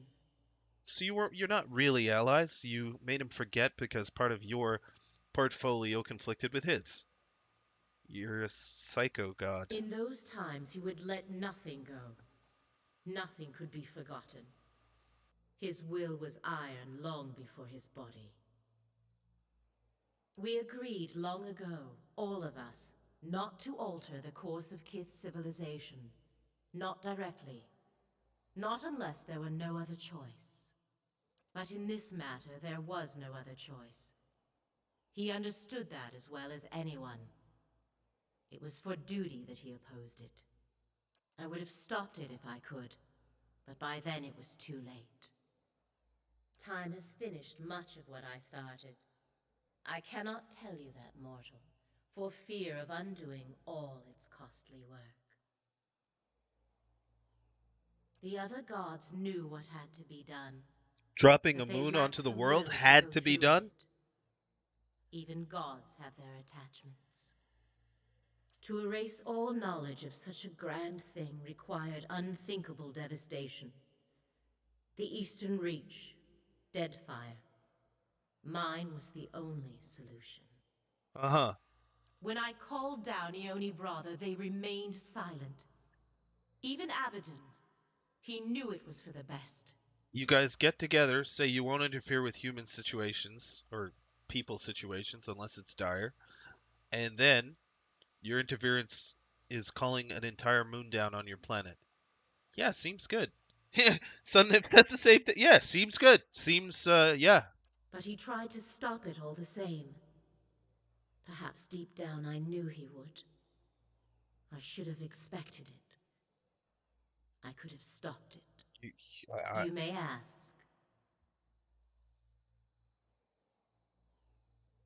why did you pull down the moon? The great conundrum of a god is how close to become with your subjects. Too far and they lose hope. Too close and your own judgment fails. Civilizations are meant to ebb and flow. Allow them to persist for too long in power or knowledge, and you invite catastrophe. So she just, or the writers just contradicted what she said earlier? There was a time when we let our sympathies get the better of us. When memories were allowed to persist that should have been washed away. The hell decides that? And how are you supposed to learn? I don't like this goddess at all. The other gods could not be moved to act. I did what had to be done without them. So you wiped out the Ingwithans. I speak of what is forgotten. I failed that day, but my purpose was achieved in the end. I will not dredge up the memory to satisfy idle curiosity. Alright, so you call down the moon, and then you say that you would have stopped it for Abaddon. Seems pointless, but I'll ask. The death of a god is a calamity. You are living in the aftermath of one such death. Surely you can understand. He deserved better. Of all the other gods, he was the only one who acted, who held to his convictions. The goddess of relentlessness must have appreciated such a quality. Yes. I admired him for that. But it's more than that. You loved him. So you are so totally insane that you destroyed what you loved just to. The pull and push of the current becomes long and heavy, like a sigh. Whatever he was to me, it was not meant to last. Always our duty is to Eora first. I knew he opposed what I intended, that he would wish to preserve what I meant to destroy. I knew it would cause a rift that might never be mended. But I never imagined he'd go so far. I never imagined it would mean I would never know him as I once did. If he doesn't remember dying, why not begin again with him? Because it might cause him to remember. No, mortal. Better that we should exist as we are now. What happened once must never happen again. Bad enough that I am cursed to remember it. These gods You are may insane. ask. These gods are literally insane. I'm raising valid questions. She's a fucking monster. They will be answered. Yeah, okay, good. I'm actually really curious. It's really well written actually so far. Then if that's done on purpose and I picked up on it, then it's really well written. I think I'm not going to be able to negotiate with her. She's so rigid. The character is so rigid. The god is so rigid and so incapable of learning. In fact, it's the antithesis to who this god is. Learning progress. It's the antithesis. It's kind of like dealing with the Reapers in Mass Effect. So, well, anyway, Memories are the spirits of the past. You of all people should know their sway on the present, Watcher. they're ours to bear whether we care to or not. Mortals measure the worth of their lives in memory. Who will remember me? How long until I am forgotten? No, no, you're wrong, Ondra. I measure my worth in my memories and what they mean to me, and I think pride is what causes this. But not everyone is prideful. Only the foolish and ignorant. So, Memory governs every thought, informs every choice. It can fuel passion, understanding, love, or it can create obsession, madness. that's life. You have seen it plague many souls in your travels. So essentially, she thinks in her portfolio is life is a plague and it needs to be reset. Consider the old Watcher who inherited unspeakable crimes from birth. Or the young woman who committed herself to Brackenbury for love of things she remembered she had. Or the fisherman whose life became a sentence the day he killed his sister. Or the Glonthothen boy for whom an old medallion was worth more than all the fruits of his labors. They could be free from their burdens, if only they could forget. Problems go deeper than memory. Simply forgetting doesn't make them go away. Exactly. For some, perhaps. But for many, the memory is all that remains of it. The light filtering down from the surface seems to focus on Maniha. Would your life not have a better course, Amawa, if the Amawa? faults of another lifetime were not dragging you down? I believe this was the first time I've heard a narrator say it. So, Amawa. Okay, cool. I used to think so. But turning your back on something doesn't make it go away. Amen. Just makes it easier for someone to stick a knife in your spine. The source of those wounds is long gone. The memory was all that could do you harm. Was value in memory, despite the harm. Even when problems have run their course, memory can be the stone that sinks you into the abyss. Be that as it may, I must reject your moral paradigm because it engenders an incomplete conception of the good that fails to consider the importance of testing the soul. Something close to that. I just reject your moral paradigm because, yeah, people can choose not to learn and memory can be a burden for them, but nothing is static and everything is flexible in this world of ours, and therefore, a person can learn, such as I, memory, pain, it can teach them. They can become better and live a better life. Losing that leaves an empty vessel. Without that, you're not alive. It's worthless. So, no. Indeed. And what has led you to conclude you know better than a god, mortal? Your supposition that peace of mind is tantamount to the overall good is a flawed premise. Empirically, we know that struggle and inner turmoil strengthen the soul as often as they strangle it. That hardly sounds like an improvement on inner peace. Is that the extent of your argument? No, actually. I submit to you that life is a framework to test the soul, and that an untested soul withers from disuse. Consequently, it is better to test the soul in order that it should thrive. If it breaks, it's no worse off than if it were not tested at all. Your reasoning is interesting, mortal. Perhaps there is something to it. But it is not my will to simply do good. Those broken souls that fail your test, those are the ones I love most. For no other god will have them. What small mercies they ask of me, I will always grant. That's fine, but you shouldn't force your will. You shouldn't force your will on everything. Was there something else, mortal? No, please call off the Eyeless. On the contrary, mortal, their work must continue. Far too much was uncovered while they lay dormant. They draw attention to the very things you want hidden. In my dreams, I've seen them swarming over the Deerwood. Those who know too much of the White Forge will be washed clean from Aora, and then the Eyeless shall rest once more. You're fucking insane!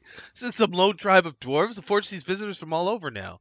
The Eyeless will tear the Deerwood apart. It'll never be forgotten. The sea life around you stirs back and forth, agitated, restless, Even if it is as you say, there is nothing that can be done. full of shit. The Eyeless do not think for themselves. They have only the purpose that is given to them. They do not stop until the purpose is fulfilled. They will not change course now for me or anyone. I am sorry. No, you're not. Kyoto said they could be called off. Only if those they pursue are no longer a threat. The Raid Sarens were stopped before they could take the White Forge. In your case, Watcher, you are well beyond that now. And if what you say is true, then the Deerwood is as well. I don't believe you. There has to be something you can do. You've taken them over. The interventions of gods seldom work out in anyone's favor. Our touch is too heavy. The world crumbles beneath it. It is why we so often enlist the help of mortals. They execute our wishes with greater care. I have done far too much already. Fine, I'll stop them. You psycho, you worthless, incompetent, unstable, and inflexible POS. Your determination is commendable. But the eyeless number in the thousands. You will need more than strength or luck. Well, if you want to help, aside from talking nonsense. I will give you what aid I can. I bade the eyeless to remain hidden when at rest. They are gathered in the hollow of a great rock, splintered from Ione Brother. It lies in a flooded crater known as Kairin's Scar. Know, too, that they were built to answer the call of their master's hammer. When they hear it strike, they come to its aid. If you were to take that piece of his hammer from here and reshape it in Abaddon's forge into a likeness of the original, you might be able to call them to you. But destroying them would be another matter. I know of one way, but only from the center of the Lion's Den. Only with their master's hammer in your service. If you can do all this, if you can reshape what remains of Abaddon's hammer and bring it inside their lair, I can instruct you there on what you would need to do. Tell me now. Nothing I say will make sense until you see it for yourself, mortal. We share a common purpose now. I will see you through it when the time comes. Fine. If you do not, be assured, they will come for you as they did for the Pargrunen. An uneasy turbulence disturbs the calm like an unwelcome thought. Careful as you approach the lake. When I claimed the Eyeless, I made sure they would not be discovered while they slept. Many of my most devoted followers stand watch there. They will not allow you near. And there is something far worse. Something more fearsome and dangerous than any Eyeless. Let us hope you do not attract its attention. What is it? In place of an answer, a sudden surge in the current from beneath you sends you hurtling upward. The surface above you approaches quickly, shifting and glimmering like quicksilver. You emerge soaking wet on the stone floor of the reliquary, gasping for breath as if you've been holding it for hours. Okay, so she didn't answer me. Nice.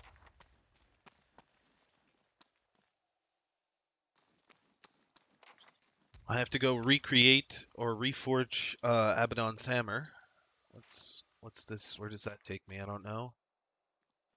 We're going to continue to explore the temple, but well done, writers, for this expansion. Um, Evoking the ability to have an emotional reaction from the stupidity of a god is good. I mean, evoking emotion at all is pretty, just shows how well it's written. The reality is, though, I find it incredible that they'd go with an inflexible god paradigm, but I'm sure they have their reason. Okay, that just takes me back to his room. Wonder if the other stairs will take me elsewhere. So we got to go back to the White Forge, and then we've got to go to some place called Kairin's Scar, because it is there that apparently we have to use Abaddon's hammer to shut down the Eyeless. I think she's just testing me. Like I don't. The path leads ahead leads to the outskirts of the abbey. What would you like to do? Oh, well, that's it. Okay.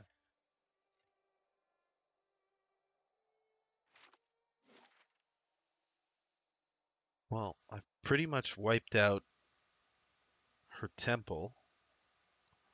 There is some good loot in there. I should probably just double check. There's an intelligence ring +4 and other stuff. We're gonna double check and see if there's anything else. Oh, maybe this is a way inside.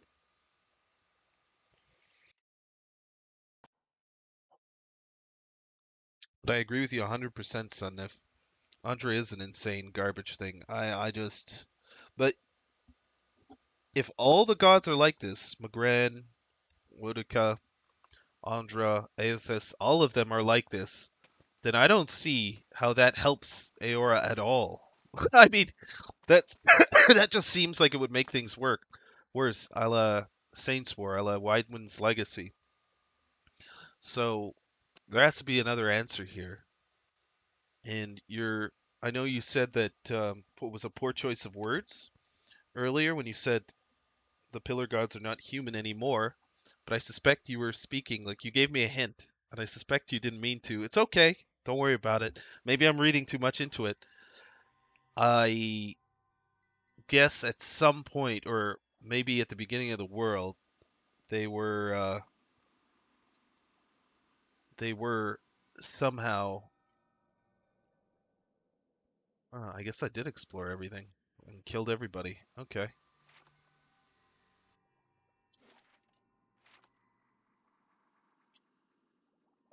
They were somehow human or something. I don't know. Like you said, I'll see, and I'm looking forward to it.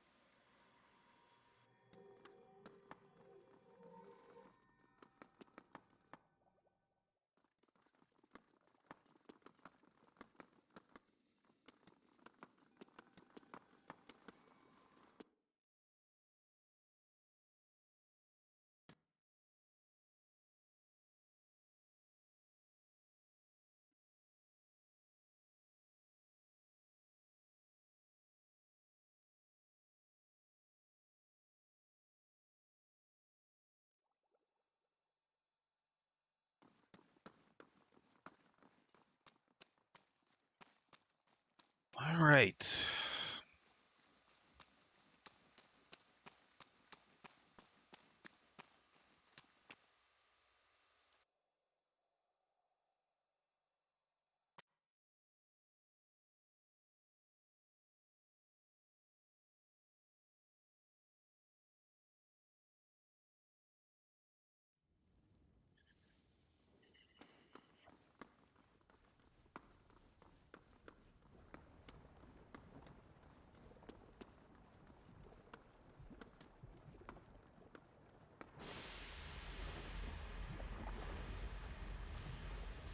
Oh, this is for Abaddon's hammer. Oops. It is only the fraction of the size of the original, but there is enough metal for you to create a hammer fit for a person of your size to wield. In this forge, the fragment would be shaped anew. Okay? You call to mind every memory you have witnessed of the great hammer.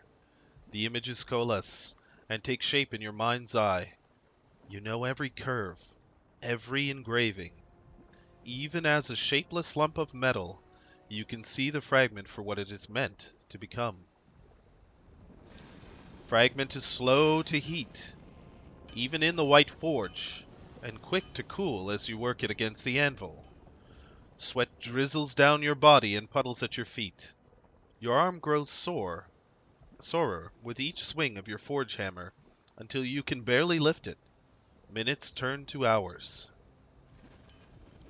As Abaddon's hammer begins to take shape, the ring of your own hammer against it takes on a familiar tone, one that you have heard in your dreams. With each strike, an image flashes in your mind. It is hazy at first, but it gains detail as the hammer begins to resemble the original. Over time, the image becomes a frozen landscape centered around a crater lake. Eyeless patrol its frozen surface in droves, and this can only be the place Ondra described, Kieran's Scar. The Eyeless pause here and there when you strike and look up, as though hearing the echo on the wind. In the distance, as more details appear, you can see other landmarks, Stalwart, Durgan's Battery, and you understand where the lake lies in the White March, where you must take this hammer.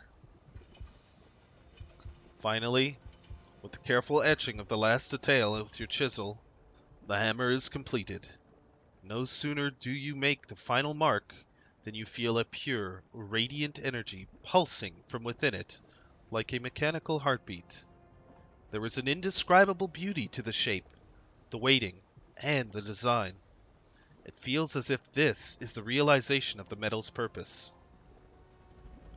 You take up the hammer and its power rushes over you in waves and shakes your body so hard you nearly drop to your knees. The tremor passes, but the surge of power remains. The hair on your arms stand on end. In your hands is a faithful recreation of a divine instrument.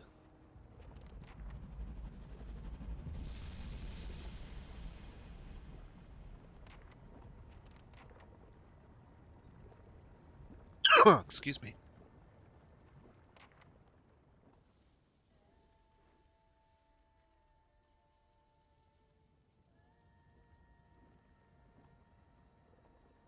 I've heard enough. The sounds of an argument reach you from behind the stairs. Darren marches into the room, arms crossed, while Wengra bounds alongside him. She's right. We've got to fight together. You also recognize Adarik following them. His shoulders are rigid and his arms are clasped in front of him. Wengra sees you and points enthusiastically. See, Darian? He'll tell ya. We can stop him. Tension crackles in the air. Darien whirls and cuts Wengra off with a chopping motion. If he's seen them, he knows better. What's going on? Something killed a whole crew of hunters out in the wood. Tore them apart like dolls, insects. Despite his steady posture, his eyes flit and flicker like flies, and his upper lip shines with sweat. Something like the creatures that attacked my fort, perhaps? I told ya. All we gotta do is get him in range of these cannons, and then we blast him. She brings her hands together in a loud clap. We don't even know what they are. He shuts his eyes and breathes loudly through his nose. Well, I know what they are. Everyone turns to look at you. They're the Eyeless. What's your plan for dealing with them exactly? The Eyeless are hidden at Kieran's Scar. I'll be going there. Wengra and Darren gape at each other in disbelief. That lake's notorious. Folk never come back from that. She breaks off, her eyes suddenly wide. Oh. You'll need all the help you can get. I have fewer men to offer than I would like, but the Iron Flail stands ready. Our siege weapons are at your disposal.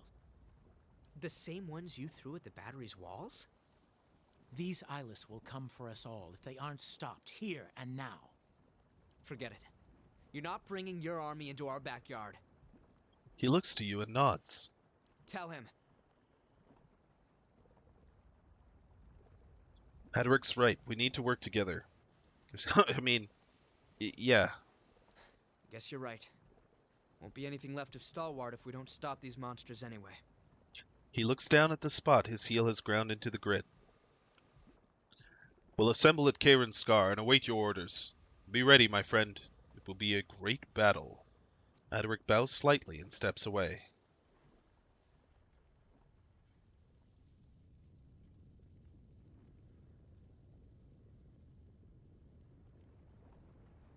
Ahem.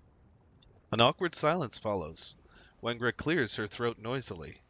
You know, those heavy cannons you fixed might come in handy. She grins, a mischievous twinkle in her eye. Darren starts to groan, and she holds up both hands. Hear me out. Kieran's Scar should be just in range for those guns. You just point out your target and I'll do the rest. If those things are on the move, we don't have much time. If you're really gonna stop them, take this. It's the best of the ore we've pulled from Stalwart's mines. He gives you a solemn nod. It's not much, but it's good enough to make the old Pargrunen Smiths proud. I'm sorry about what I said before. Just don't take it out on the rest of the village.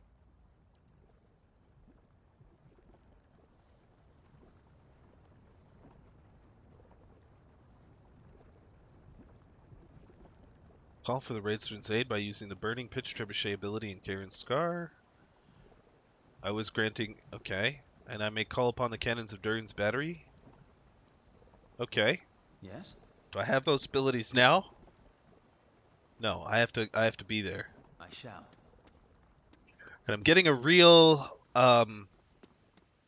last battle vibe from this, so we're going to switch out party members back to the original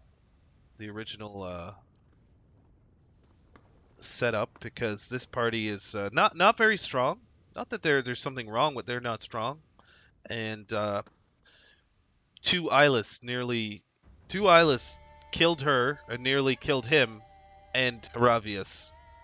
So I have no idea how many I'm gonna find, but okay. There's a tentacle sticking out of the wall there.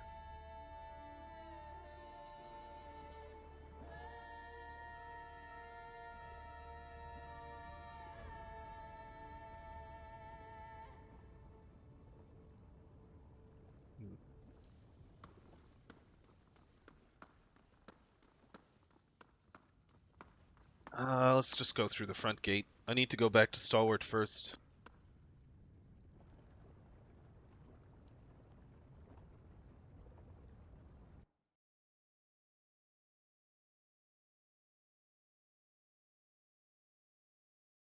Also, I should take a look at that hammer. Divine implement, huh? Better be badass.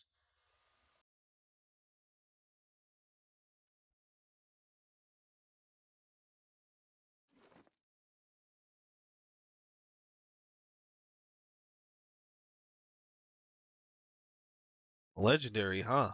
+4 might. Yeah, can I'm not gonna run around with a hammer though. Probably gonna have to give that to Pallegina. Hmm? And it's a soulbound And item. then you hit your own Interesting. father? Not I. That was Isilmir. Yeah, but you're the same person. Fine cock's feathers to that! I see your point.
Back to warm your hands, eh? What can I do for you?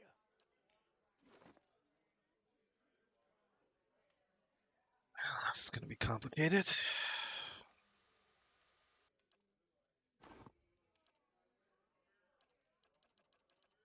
Okay.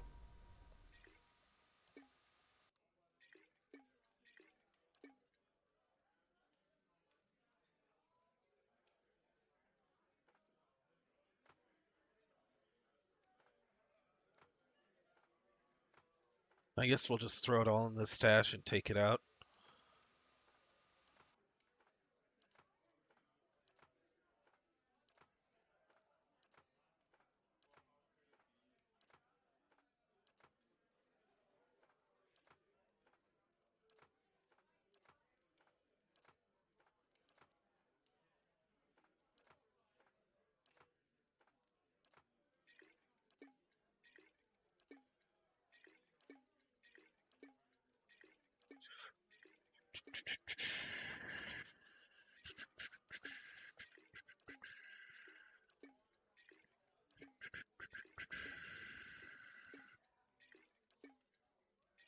All right. Still room.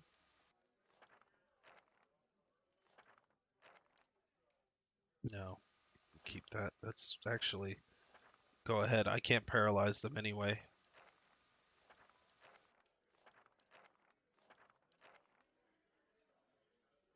All right, good. Back to warm your hands, eh? What can I do? Farewell. May Wal watch your step.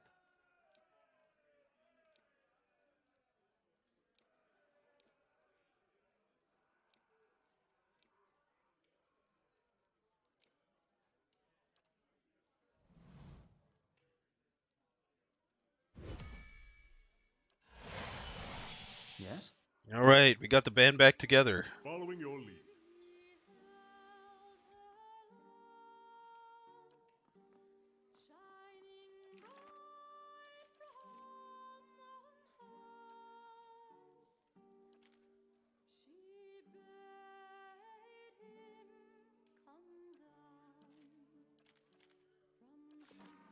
Yes? Yes? Okay, Yes? so he's going to be bugged. I'm going to have to reload. All right. So first off, here, take the hammer. Probably the best person to wield it. And sure, bind it to your...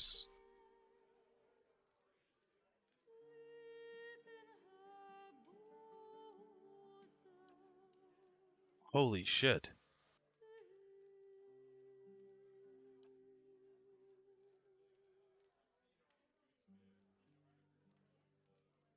Holy shit, this thing's amazing. All right, we're going to crush some Eyeless with this. Well, I should say Pelagina's going to crush some Eyeless with this.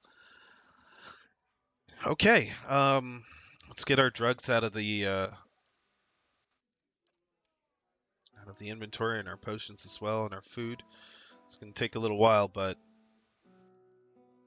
huh. Okay.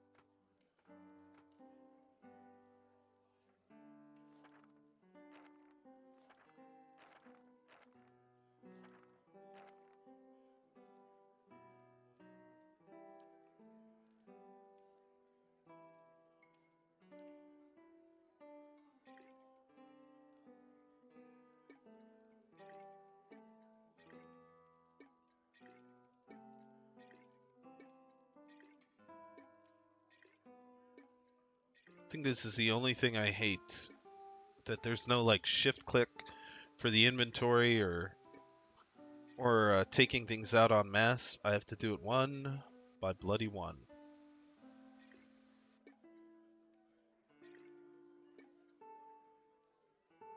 Drugs.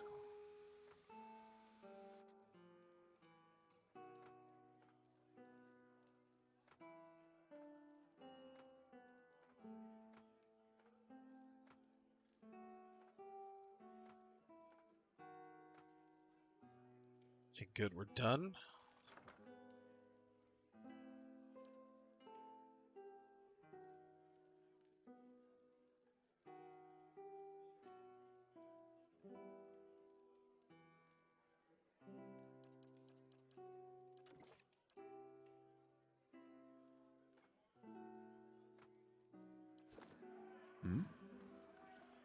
Back to warm your hands, eh? Nothing like.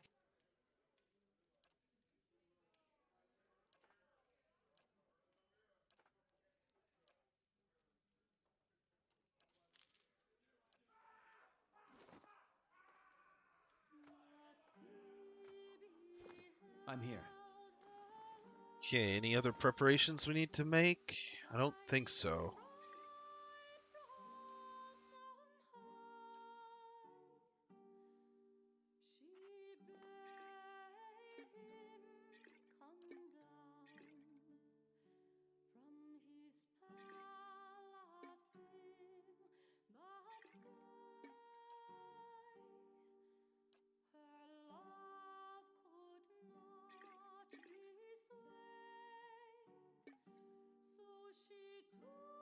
Okay, I think we're good.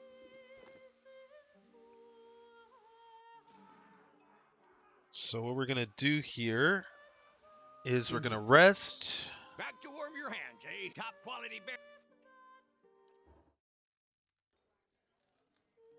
Then we're going to save, and I'm gonna have to reload just because if I don't do this, Kana's gonna be bugged. He won't be singing, and I'll have to manually do it. It's a known bug that apparently they haven't fixed in this game or Pillars of Eternity 2. Yes. So let's reload, and he should be good. And then we're off to Kayron's Scar to destroy, well, the Eyeless.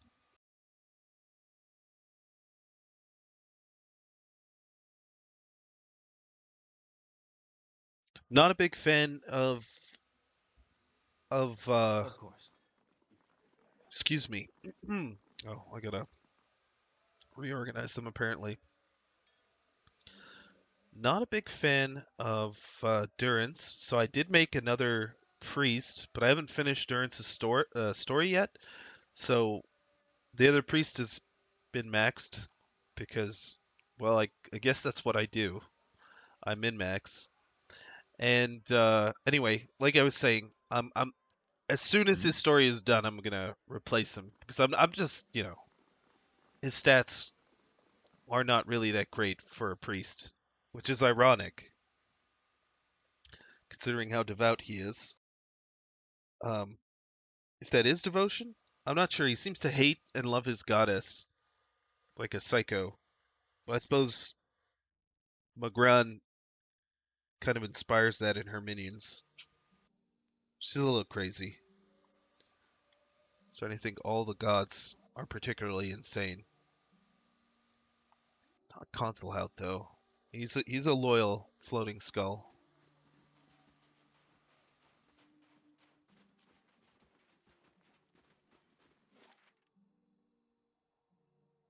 Okay, there it is, Kayron's Scar.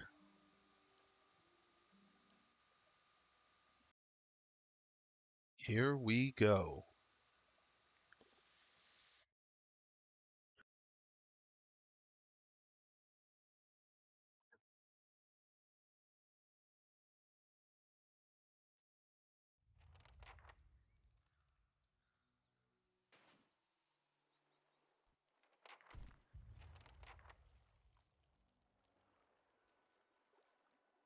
Okay. Once more I am called upon to set right the gods' transgressions. If secrets whisper here, It I has shall become a listen for it. tiring refrain.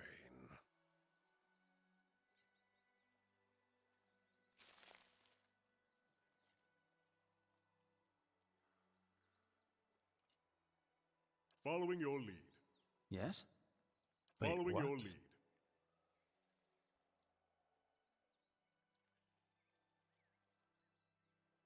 Okay.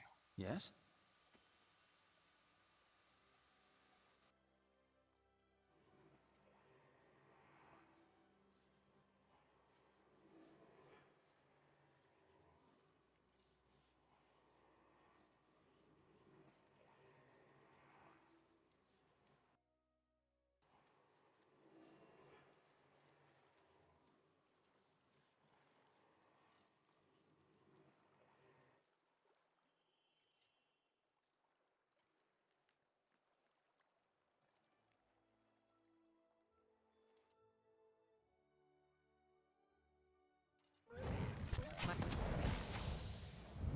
Yes? Yes? Eyes open. Of course.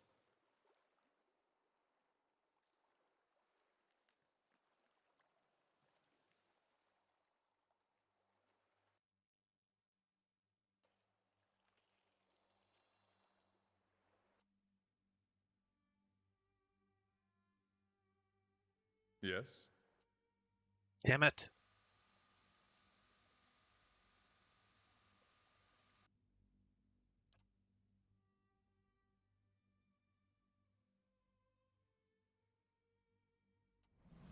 Your thoughts must flow deep.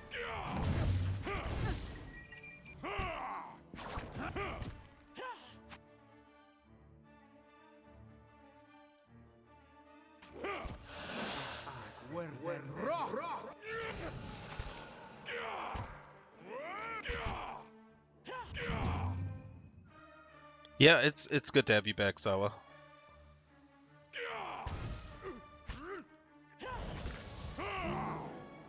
I'm here.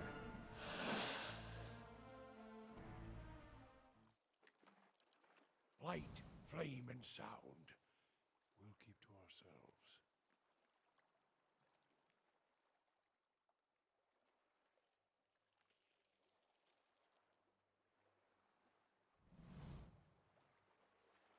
A span of ice flows separates two larger ice sheets. The flows continuously roil the water and bump into each other with rhythmic cracks. Despite their unstable positions, the flows are packed tightly enough that it's possible you could leap across. Still, anyone short on grace and balance stands a good chance of sliding off the ice into the frigid water. Blast of Frost. As you work your magic, the water between the flows crystallizes into a sturdy lattice of clear ice. Given the size of the flows, it's unlikely you can keep the whole span stable for long. In fact, you can already hear a few of the larger pieces creaking against their temporary moorings. Well, let's go. Your weight causes a number of flows to crack and shift dangerously as you cross, but your magic holds long enough that you aren't launched into the water. With careful deliberation and cautious movements, you reach the other side safely. My thoughts will be as silent as my feet. Looks like we'll be jumping again, or I can go that way.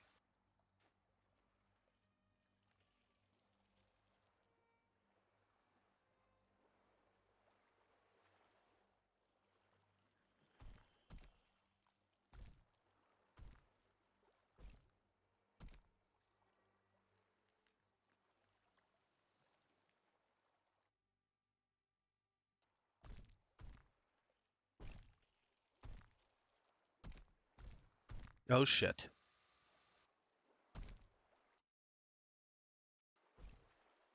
Okay, I think it's time to eat.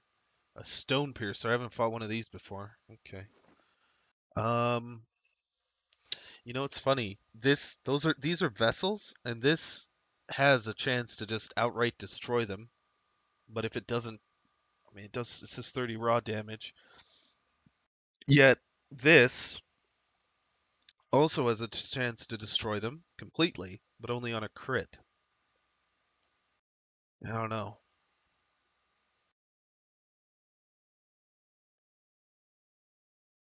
Also, there's something I should check in here.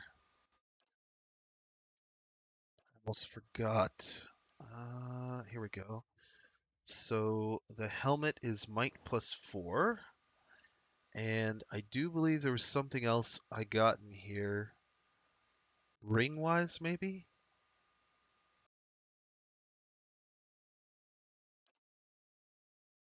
Yeah, there it is.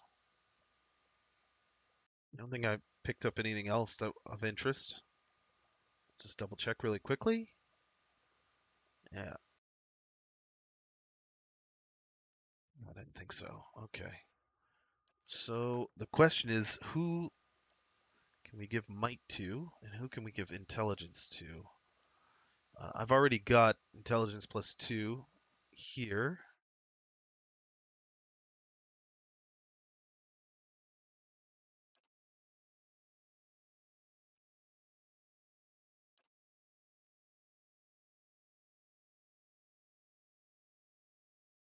Okay, I can give her int plus 4, take this off, and give her might plus 4. That works. Oh man. Well, okay. God damn it, her face. Everybody else already has decent buffs. All right. Okay, now in terms of preparation for this fight,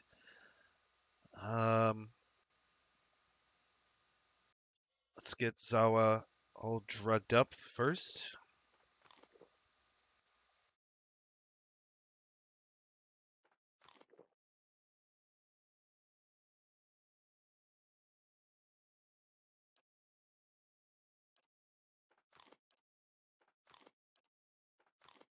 Hopefully this isn't a waste of pearlwood. And then the bacon. Intellect plus 1 and perception plus 1, yep. Everybody can use that. And then finally, the white Yennefer.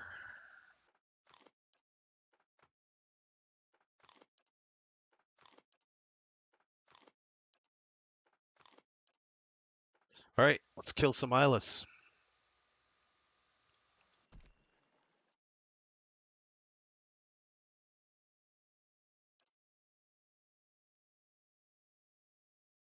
La, beyond.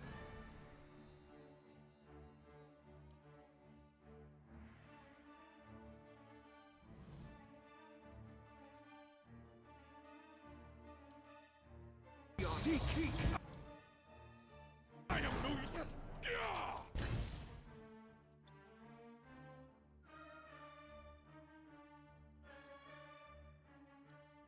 What?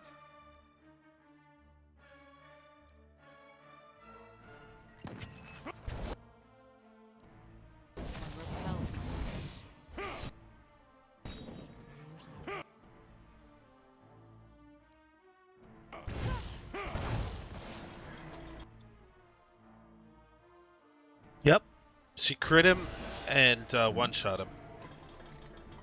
Nice. Let's keep quiet.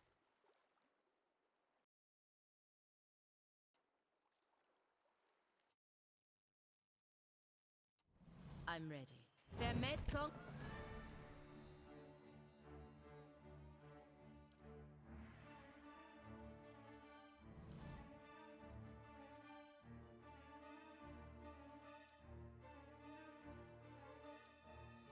Swolias.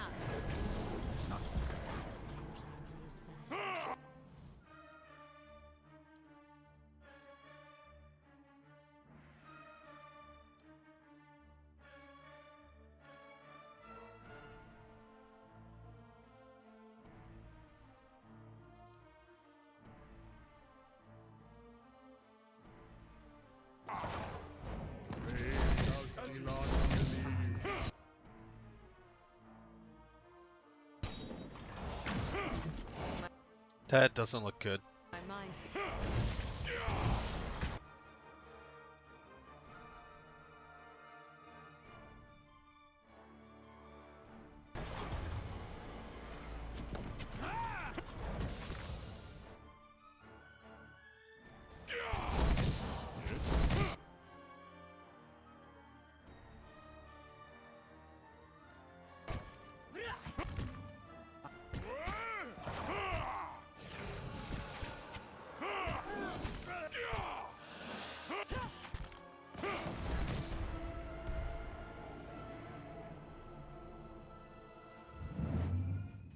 Odin's fire casts light in dark places.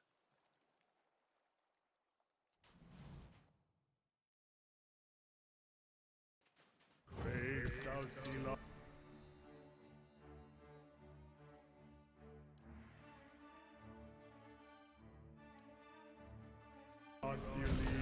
It's not working.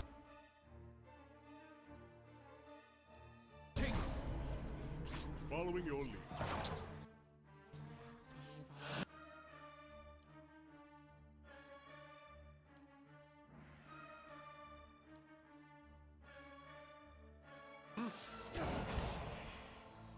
You're Breathe.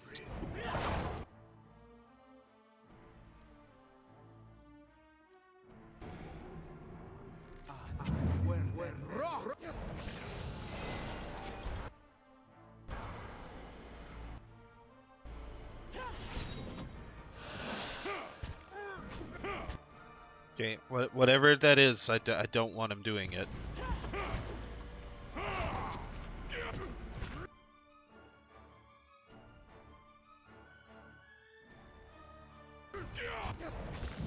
More eyeless. There's no end to them.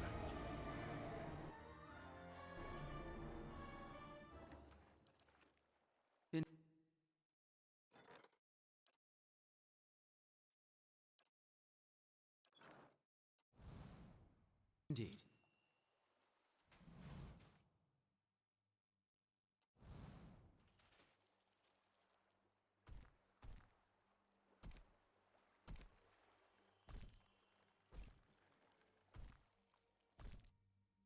Tentacle. Okay, cool. And not one I created, no less. Yes.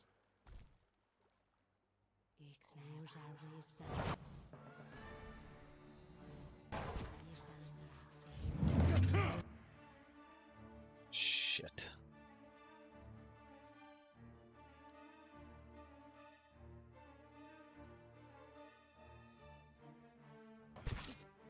No, you.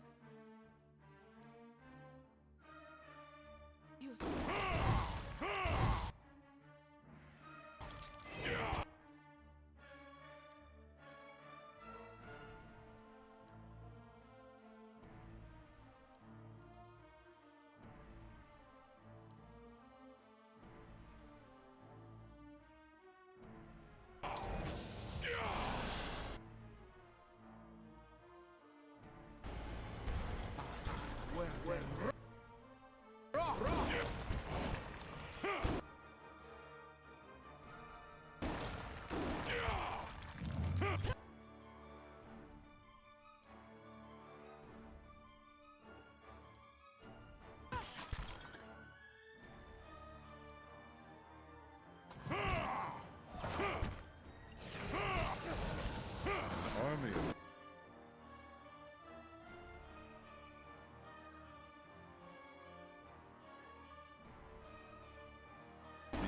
Wait. What's with all these tentacles everywhere? Learn their weaknesses.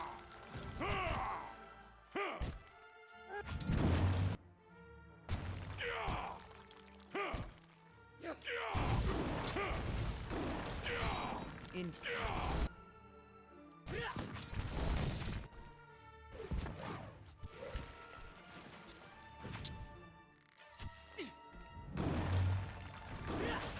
My mind feels sharp as steel.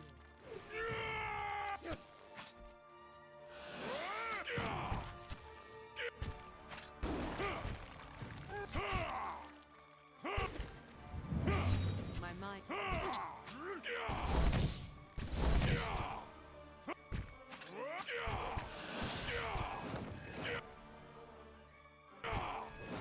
I shall.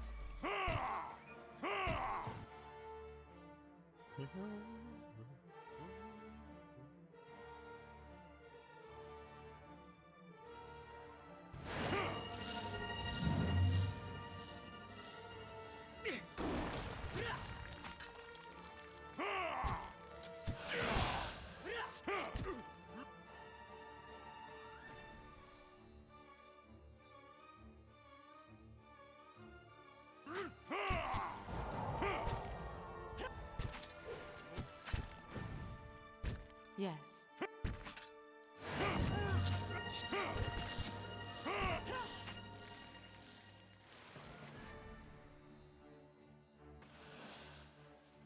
Indeed.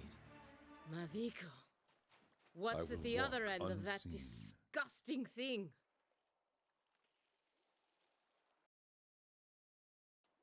More Eyeless, of course.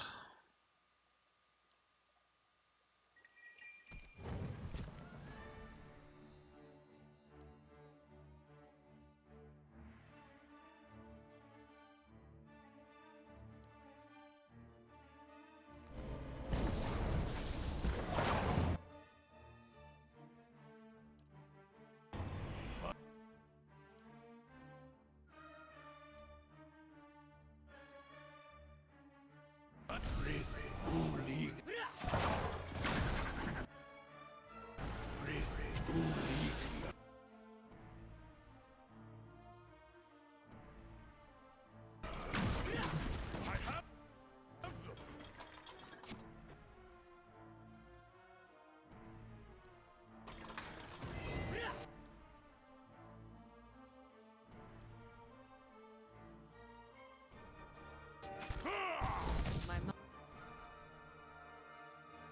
mind feels sharply still.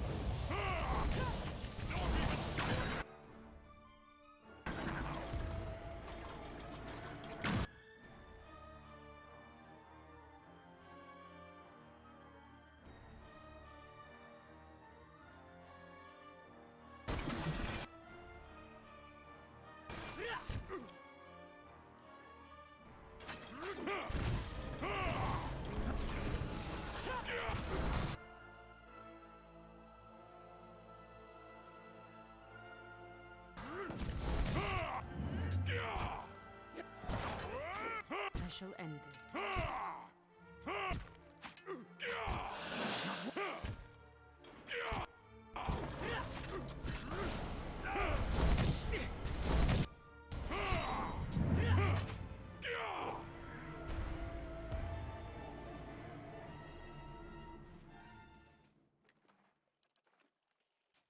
Man, these Eyeless are babies when I've got my And what A does the team together. flame reveal?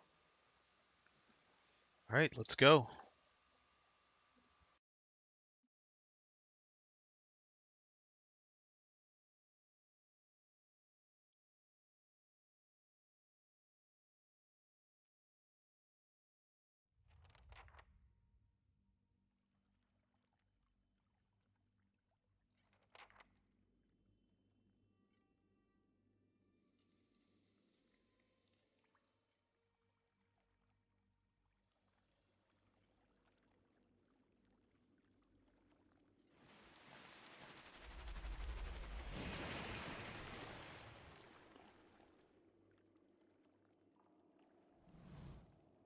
Hair of Ondra. Columns of water rise up from the pool in front of you, shifting and writhing, whipping air around them in a vortex. This can only be Ondra's hair, appearing before you at a fraction of the size typically reported by mariners unfortunate enough to encounter them on the high seas. You have done well to have come so far. I confess I was not certain you would make it. But I do not wish to give false hope. The greater challenge remains in front of you. Running through the core of this rock is a large growth of crystal. You will know it when you see it. A blow to the crystal would reverberate through the walls of this place. Strike it enough and the entire structure would crumble. The Eyeless would be buried. Of course, it would take a person years to cause enough damage. Not with with the help of the Eyeless. Then you know what must be done. Strike the crystal with Obidon's hammer. The Eyeless will wake and come to its call. Join in striking the crystal. They will cluster together and bury themselves. I have realized it is best that they should be ended, for within each of them is a small piece of Obidon himself. Upon their deaths, those fragments and the memories they contain will be safely dispersed. I had not considered the dangers of allowing them to persist, until a watcher appeared at my abbey. What aren't you telling me? A single strike upon the crystal will not be enough. The Eyeless respond only as long as the hammer rings. You will need to remain until their work is complete, wielding the hammer until the walls come crumbling down. What? But that would mean... Oh. You mean for me to die here? Your sacrifice will be mourned, but your fate is already sealed. The Eyeless cannot be reasoned with or fled from. One day not far from now, they would kill you and level the Deerwood. You have seen what they will do. This is the way you can stop them. And the truth is that you are marked by the Eyeless for a reason. It would be better for all if the things you have seen were forgotten. A tidy ending for the Sea Queen. But we'll write our own, right? A great sacrifice for a greater good. The watery columns drop all at once back into the pool, sending up a small splash. The pool settles, and looking down into it, you see only the faces of you and your companions, alone and condemned. Well, so be it. Hello? Hello?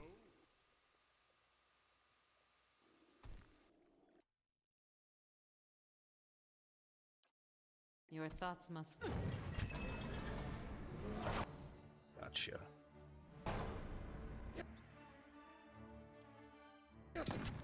Following your lead.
Oh, why won't you die?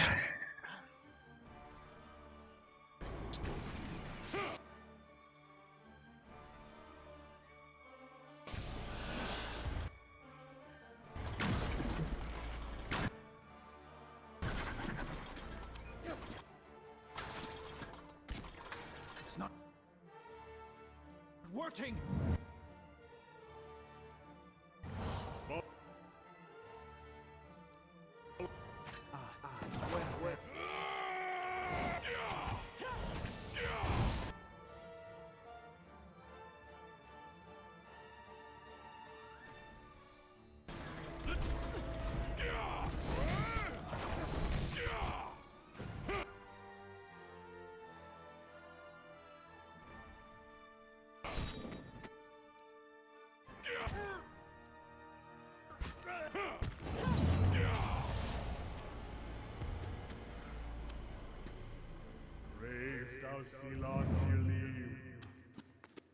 Hey, I found the Eyeless? Yep. Do I have the sword that kills vessels? Dude, it's funny you bring that up because I was looking at both, right? And I was like, this sword kills vessels. I said it. I said, this sword kills them, 1/4 chance. Um, but the hammer itself is much more likely to hit. I mean, her accuracy right now is significantly higher than what it is with the sword. It's 81 with the sword. It's 95 with the hammer. So I said, whatever. I'll just use the hammer. And on top of that, the Eyeless are super susceptible to being stunned by the grieving mother. And once they're stunned, Pelagina, well, she she doesn't miss, and then she just crits them and they die. See, here we go. Crit, dead. Why not use both? Oh, I don't know. Overkill, I guess. I didn't Indeed. really think of it.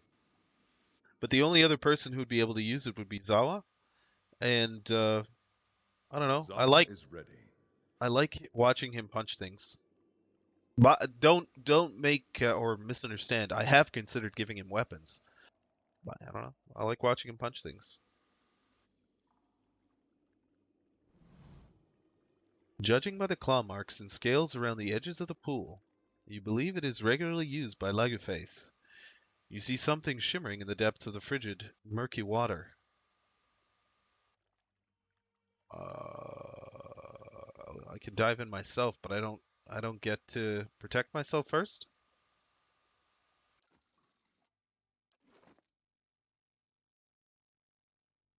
Is the food still on me? Do I still have no, it's all run out.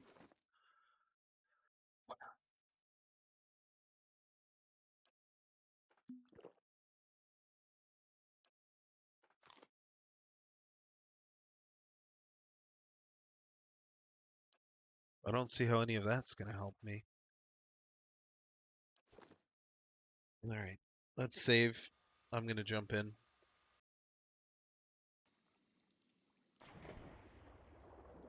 You dive into the water and immediately feel the cold bite into your skin. It's incredibly frigid, rapidly sapping the warmth from your body. The water is calm, but a person with a weak constitution would suffer greatly if submerged for more than a few moments. Okay, well in that case, return to the surface, and Zawa is ready. we will send Zawa in. Dive towards the shimmering light. Zawa shrugs off the intense cold and dives toward the light, glinting in the murky depths of the ice cave. Zawa quickly recovers a cache of Lagufeth treasures, including a variety of coins and a set of surprisingly well-preserved plate greaves. Unfortunately, the disturbance of the horde was observed by a pack of Lagufeth that are swimming over to investigate. Hiding from the Lagufeth will be difficult, but attempting to outswim them would require phenomenal athletic ability. Swim to the surface as fastly as possible, Zawa. Zawa launches off to the bottom of the ice, launches off of the bottom of the ice cave and begins to swim to the surface. Unfortunately, outswimming a band of determined Lagufeth is difficult, even under the best of circumstances. One of Zawa's legs is horribly mangled in the process of escaping from Zawa, no! Moments later, furious Lagufeth erupt from the pool.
Following your tail ends here.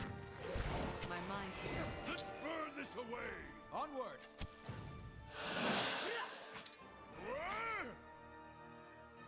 Of course. Easy peasy. Alright, so what did we destroy Zawa's legs for? Fifth Ear's Plated Greaves, plus 5% armor speed penalty. Wild sprint. Okay, that was not worth ripping your legs up. I'm sorry, dude. If secrets whisper here, I shall listen for them.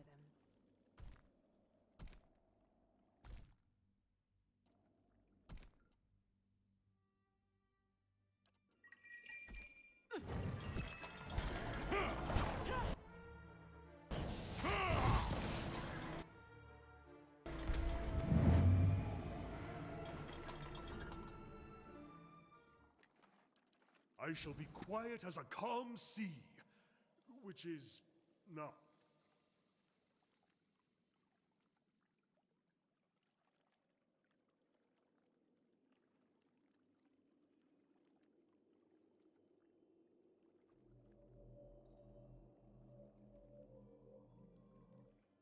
Our path has brought us here at last.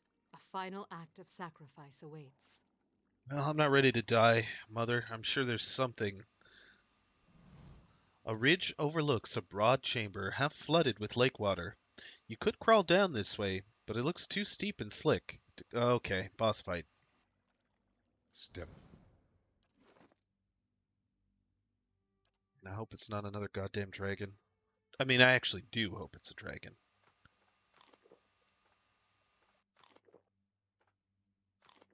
The drugs will make you strong, Zawa. Take the drugs.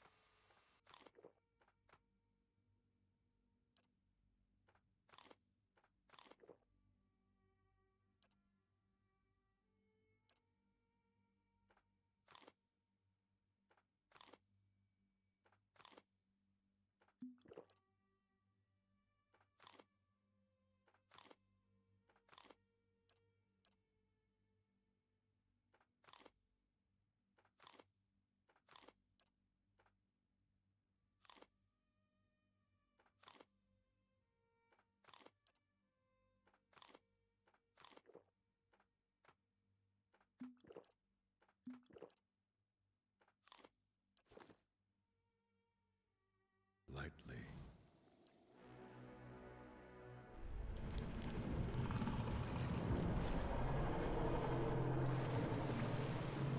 Oh, Jesus Christ. Jeremy, the Eyeless did seem a little too easy. Yeah. Yeah. Yeah. I gotta go use the bathroom. I'll be right back. Then we'll kill a kraken. Jesus.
Let's do this. Are we already in combat? No. Okay, no, we are already in combat. Well, shit.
Oh, the tentacles move around. How neat.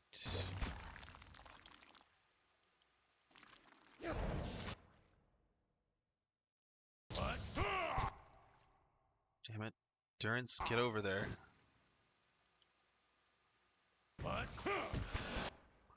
Alright, begin the buffing. Come in Avatar first.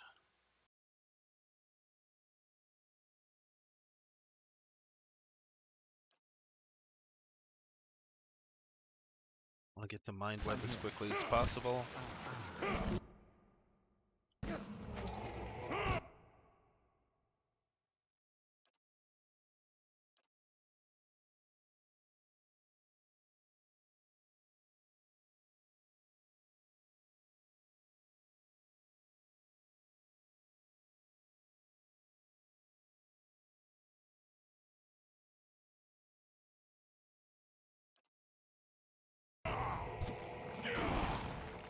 Yes?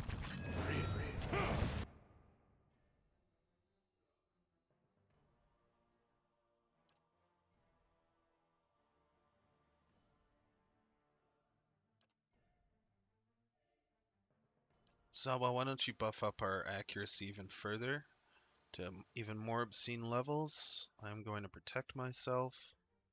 I think I already did, but I'm going to cast Iron.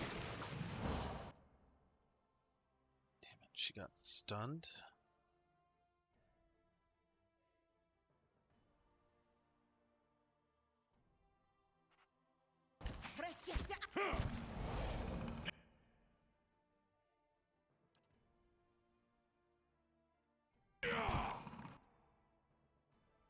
Mind web us. Actually, are you in range of everybody?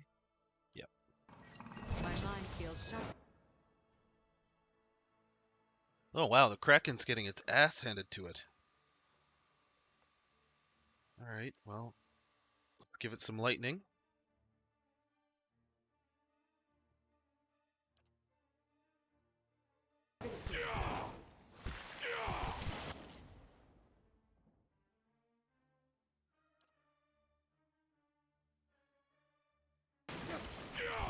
Shed no.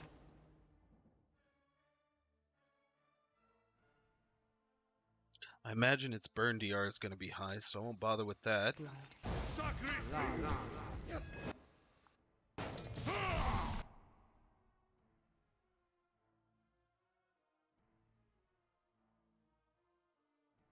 Okay, the defense scroll is offline.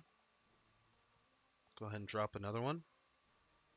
Although really, I am kicking a lot of ass right now. I mean, I don't really have to do much. Oh boy.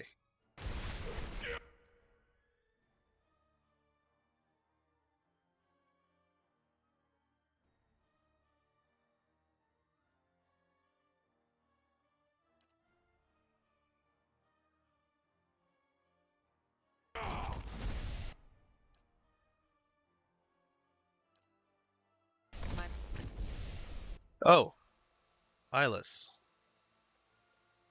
Okay.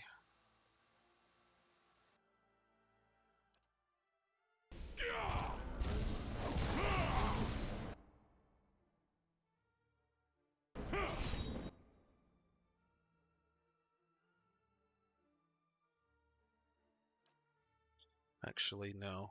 Give Zawa that. And you...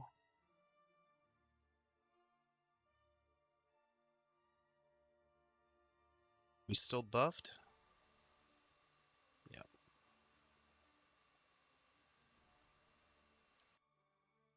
Your thoughts must go deeply indeed.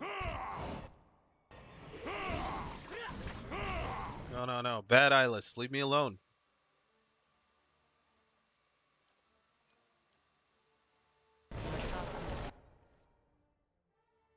Alright, Kraken. It's just you and me now. Here, die.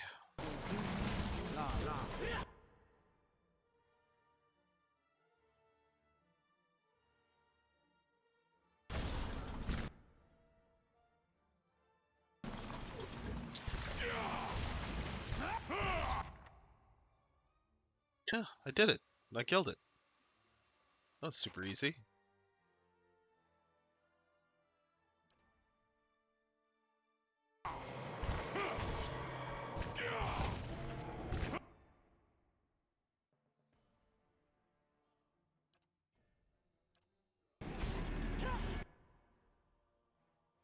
Yeah, I don't know that I can stop Kana from going down.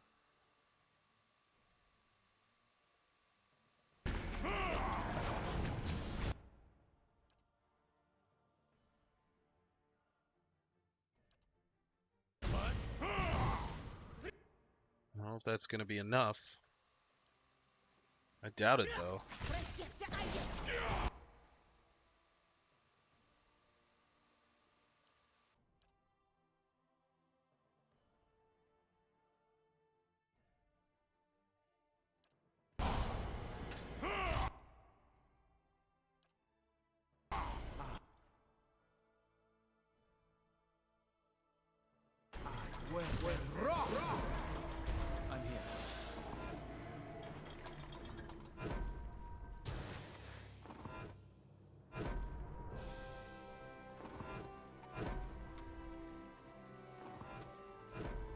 Step lightly.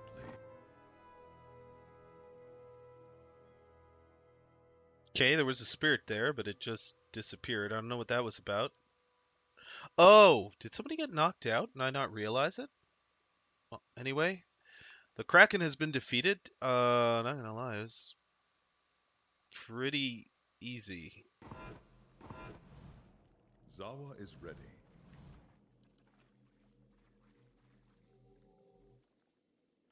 I guess I it didn't shall. drop anything. Hmm? Uh-oh. Has my game crashed? Nope. An enormous crystal juts from the wall like a spearhead protruding from a wound. An army of reflections stares back at you from the crystal's perfect facets. It echoes the sound of your footsteps in soft, ringing hums. Company. My soul no longer clings to this existence. Allow me to return the favor. Allow me to stay behind. Someone will have to take up Abaddon's hammer and strike the crystal. And Ondra warned that whoever does so will be buried in this place with the Eyeless. Whom do you choose? Step back and consider this I'm further. here.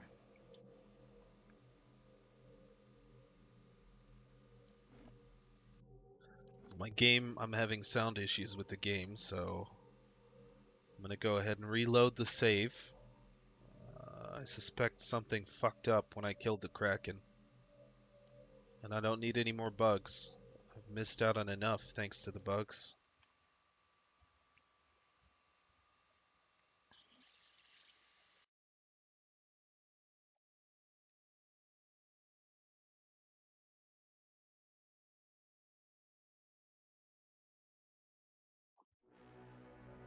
Of course.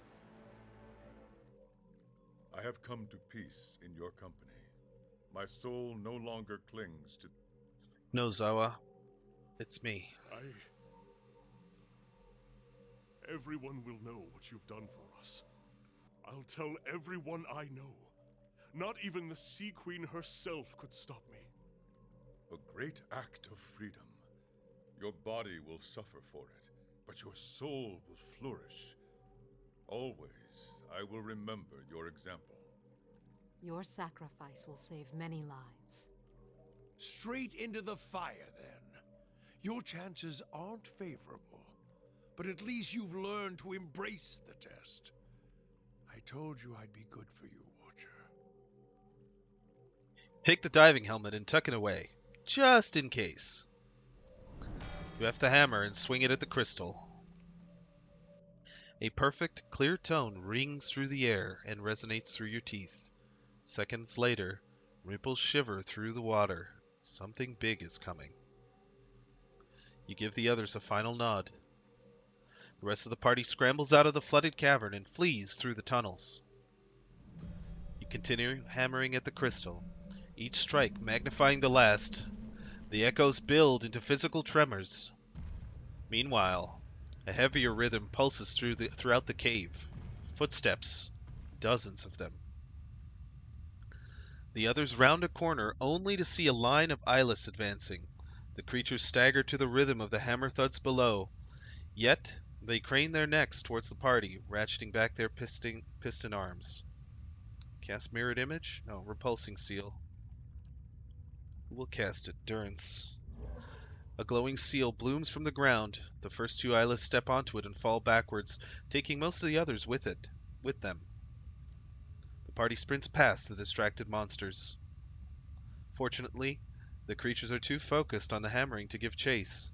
They continue towards the cavern. You maintain a steady tempo on the crystal. Eyeless gather in the cavern, where they batter the walls in time with the hammer's rhythmic blows. The ground shakes. Falling rocks and shattering crystals splash to the ground.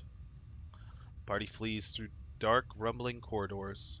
More spellbound Eyeless shamble along, but they're too entranced by the swelling cadence to take more than an idle swipe at the party. The tunnel narrows. Light filters through ahead. The exit must be around the next bend, but it's clogged with rubble. Meanwhile, the ground drops several feet at once, and the tunnel begins rolling on its axis. The distant sound of rushing water echoes from the cavern. Leave the rubble with the pry bar. Must be a weak spot, but it will take a practiced eye to find it. Who will clear the way? Practiced eye. What does that mean? Perception? Oh boy. Grieving Mother?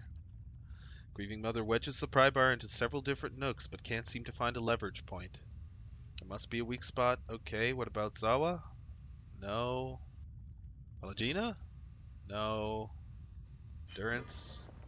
Mechanics, that's what it was? Durance notices a loose boulder and wedges the pry bar beneath it.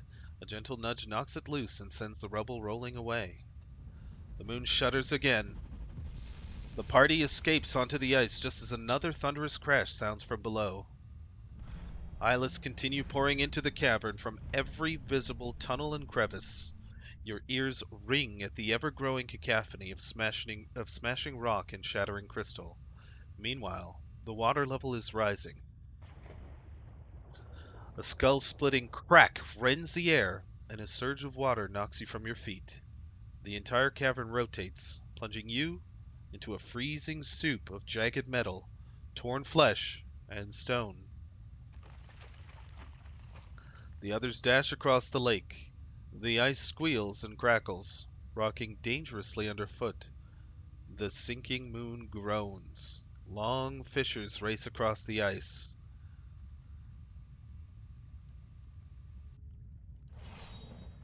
Kana casts of some sort of bardic spell for speed. I'm not sure exactly what.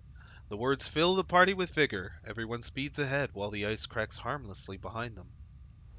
At last, everyone reaches the safety of the shore. In the middle of the lake, only the tip of the moon is still visible above the ice. The survivors watch in silence as it sinks into the depths. You trudge through the rubble at the lake bottom. The water is freezing, and the air in the diving helmet is acrid, the sound of your own breathing roaring in your ears. Still, it's better than drowning. You navigate out of the settling rubble and see the ghostly light of the surface above. At last, you reach the shallows. You punch through a thin crust of ice and crawl ashore, trembling but alive. I knew I wasn't going to die down there. Come on. I'm an Archmage, the Lord of Caednua, and not a psycho god. Hey, Dax. Good morning, man.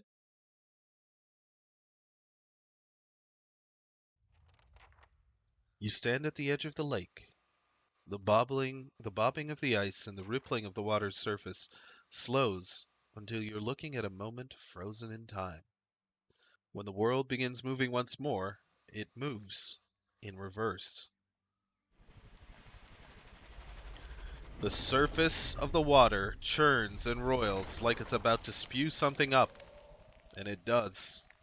The fragment of Yoni Brother rises, unbroken. The ice reforms across the surface of the lake, spreading in long, freezing fingers. Eyeless file out of the moon fragment and onto the ice.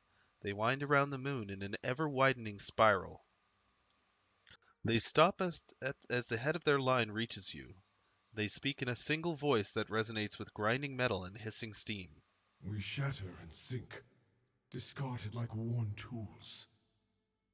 Why have you consigned us to oblivion? You would have killed many innocent people. We do not cherish violence, but we will fight to defend the legacies of this world. The eyeless stand tall, ratcheting their arms back. In one hand a hammer, in the other a mace. We protect the greatest works of civilization, lest it collapse beneath its own weight. Then why did you storm Durgan's battery 200 years ago? Their protest is as sharp as squealing metal. We would sooner sacrifice our own bodies than dislodge a single stone from such a place. Why do you torment us with baseless accusations? Ondra changed you from preservers to destroyers. The eyeless are still, but you hear their gears whir as their collective spirit ponders this. Then we were betrayed. Yep, you were transformed against your will. And we were made to betray something we cherish. You feel their bitter agony like a hammer strike. What was that? The bedrock of civilization. Suddenly, they attack the ice beneath them, slicing and shattering it with mighty swings from their iron arms. And where the ice breaks, ancient towers rise, blotting out the blue sky and white peaks. Ondra wanted the Ingwithan civilization forgotten. Better for her tides to ebb and her seas to dry up than to cover a single stone the Ingwithans laid. The ice shakes with the fury of the eyeless. Each culture builds on the bones of the last. Yet many only look up at where they would go, never down at the foundations that bear them. Like a mason who builds a listing tower. The remaining ice sheet cracks and groans. What peril do they inflict on their progeny? And what dishonor on their forebears? You hear the strain of crumbling stone in the voice of the eyeless. An argument I've had with the Lore College. Now I have divine counsel in my favor, and I can hardly present it as evidence. How frustrating. The betrayal of memory upsets you greatly. It is accepting a gift only to spit in the face of the giver. Every advance in the crafts and institutions of Kith was forged by skill and sacrifice. You feel these words, and the anger behind them, in your bones. A people cut off from their history will wither, and they deserve no less. I agree. Wait, hold on. People cut off from their history will wither, and they deserve no less. Yeah, no, wait, hold on. What do you suggest? To pull the blinders from the eyes of gods and Kith. That is why we must return to ourself and restore Abidan.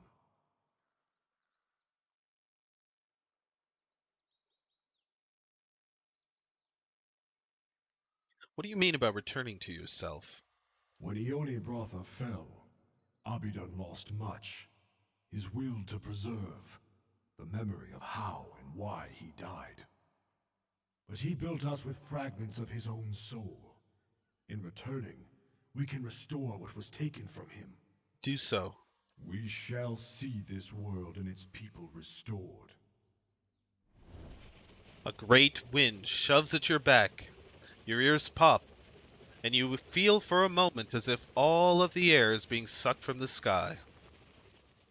Suddenly, it ends, and you are standing in the snow, looking over Karen's scar. The Eyeless disappeared beneath the lake, their bond to Ondra finally severed. With this threat ended, hope returned to the White March. Hunters returned to the wildernesses, and travelers to the roads. Tales of the Watcher's bravery replaced stories of monsters in the woods. The villagers of Stalwart busied their hands with work and their tongues with song, eager to seize on the promise of peace. Use the hammer to destroy the army of the Eyeless at Karen's scar. Mythic. There's a level above legendary? Grants Abaddon's power on a crit. Okay. Echo of the Maker. Frightens everyone around you for 3 seconds. Abaddon's Labor is still there, and Ring of the Ancient Forge is still there. +4 might. That is a sweet weapon. I'm ready.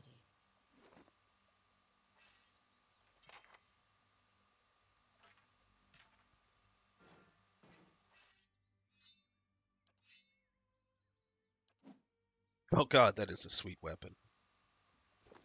Hmm? Well, we did it. I'm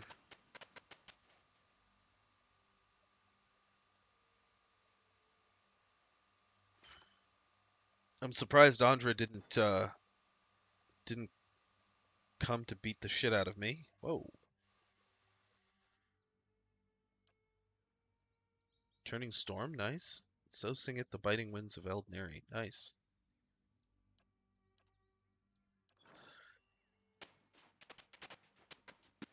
I wonder what will happen now that Abaddon has his memory back.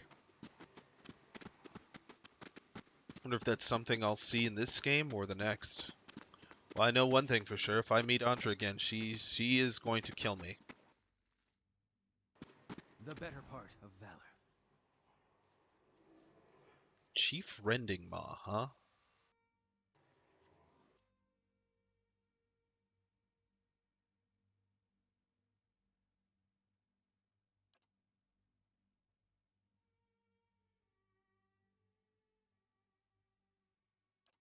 Zawa is ready.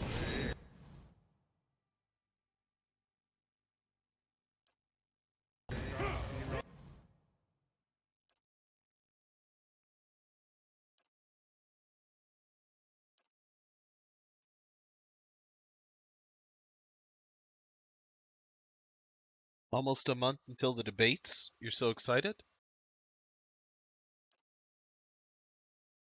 Debates, huh? Not sure what you're referring to unless it's the, you're talking about the political debates. I can't say I'm excited about that. I won't be paying much attention to it, personally, but I can understand. I'm here.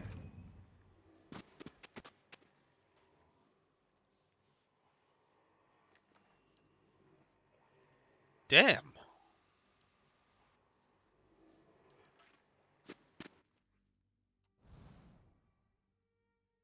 Be cautious.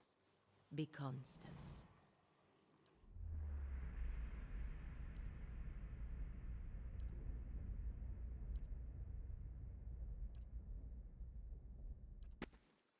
All right. Well, that would have warned me that there was a Kraken, but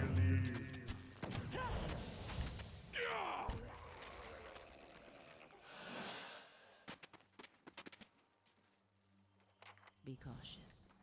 Be constant. worldwide entertainment. I'm excited. Nah, man, I don't care.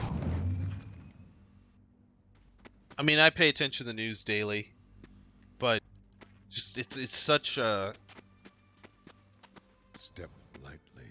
it's just such a sad thing that I don't think about it anymore. I'm just waiting until the coronavirus is under control. That's what I'm most excited for.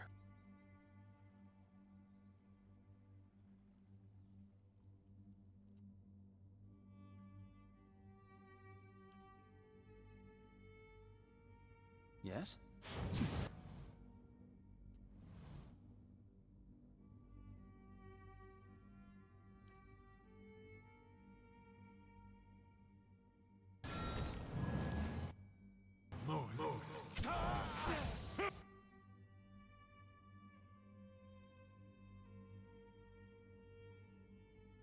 It's a direct path to depression. I suppose I could let it depress me, but I think you know me better by now. I don't, it's the news. I just want to know what's happening. I'm not going to let it affect me personally. But if I don't know what's happening, then I can't react to it. And I'm going to be left at its mercy. And I'm not down to be left at anybody's mercy or anything's mercy for that matter. So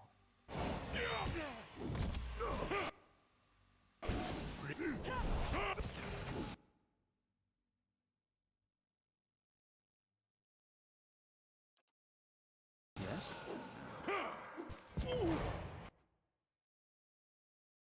Damn it.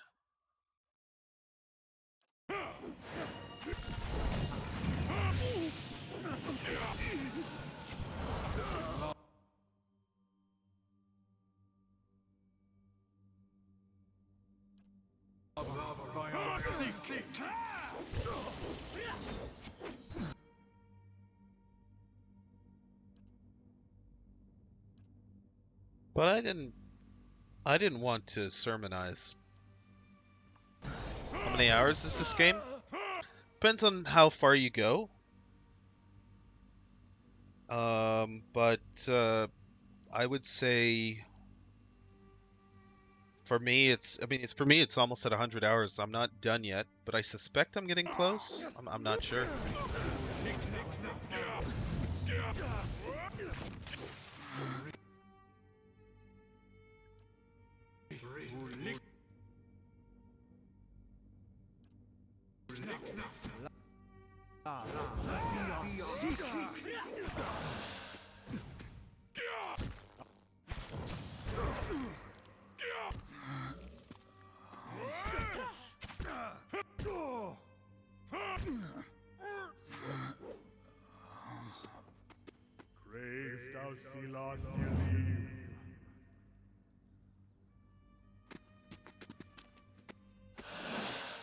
And when you get out of there, you are going to be obliterated, dude.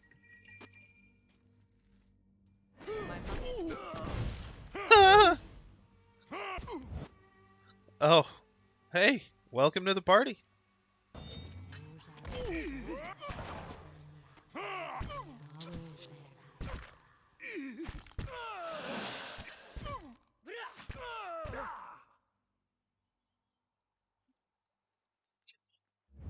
It's a long game. Most RPGs like these are. Uh, so I made a pretty big commitment when I said I was going to do a playthrough. I didn't think it would be this long. Then again, I'm an explorer. My first playthrough is always the longest. I take my time. I've also been narrating everything. That obviously, if it's just me reading, you guys won't know what's happening because I read quickly and I move. I'll move on quickly. Whereas if I'm narrating everything, I hope that some people will enjoy it.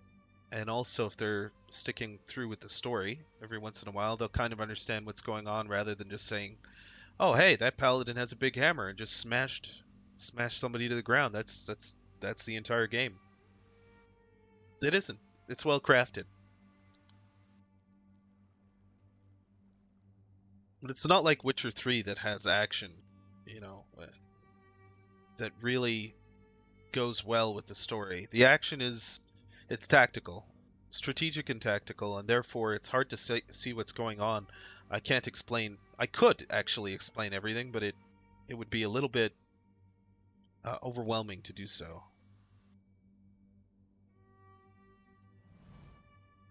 Master Diometo, huh? All right.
Almost there. It's not work.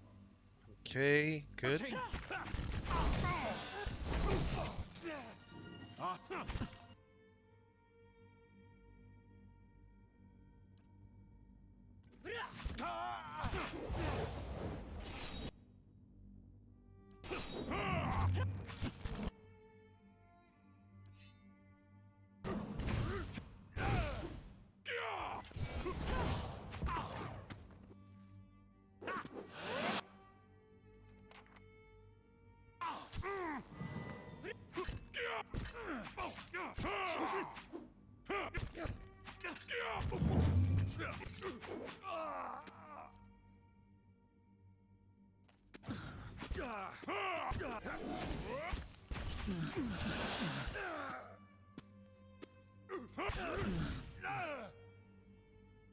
I'm here. Following your lead. Yes?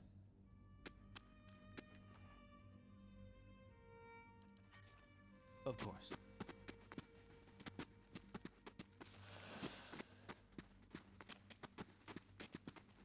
And what does the flame reveal?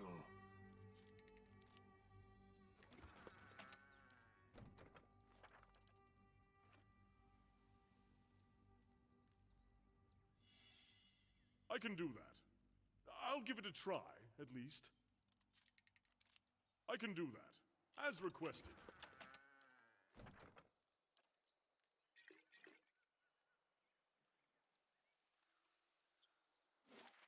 Maybe I should have explored before I blew up the lake, but I probably didn't miss all that much. An Ondrite's shrine over here?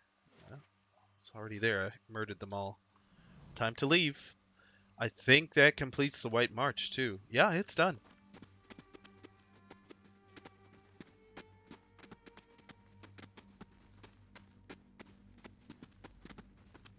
I should be welcomed back at Stalwart Village as a hero.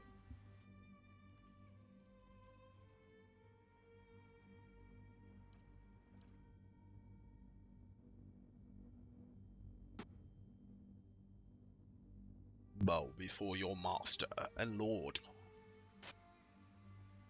The number one new Bene compels you.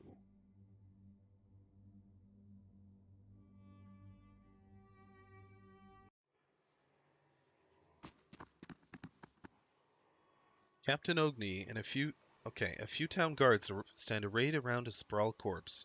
One of them turns as you approach, giving you a nod. Got an uncanny sense of timing, Lord Number One New Bene. This one here has been after you all day. How can you be so sure? Well, whoever this specimen was, she had the description of you down pretty good, and half the town starts whispering the moment you walk past. That helps. This woman was going around town asking about your whereabouts. Not in a polite sort of way either. She got nervous in a hurry when we happened by. Nearly took Royland's head off. Never seen her before. Doubt you missed out on much there. I'd suggest having a look at what she was carrying. See if you recognize anything.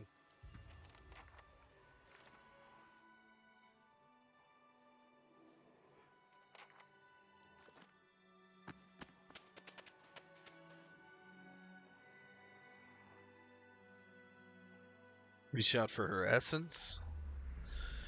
You plunge into a cold darkness, scattered images sliding past before you can grasp more than an echo, and then light. Sunlight filters down through gaps in the canopy, illuminating short stretches of a bog. Mud and knee-deep water foul each step. Your legs are already tired and you've barely started. You must resign yourself to discomfort. You'll come to the river soon enough. Follow it as it bends north. It is a mantra in your thoughts. Reach Stalwart. Find the Watcher. Follow him. Retrieve the phylactery. Council House killer will not fall easily. But, if you are careful, that task will not fall to you alone. Your master will deal with the Watcher. It is only a matter of time. The memory slips away, returning you to the familiar sight of Stalwart Village. Perhaps Stirred into flight by your perusal, the soul essence begins to dissipate, fading from your sight. The memory of the dead woman's journey lingers with you, however. To the southwest, beyond the White March, there lies a bog, and an enemy awaits you there. Somebody wants Consul Out's floating skull. They can't have it. I'm an Archmage now. Look at me. I am the Archmage now.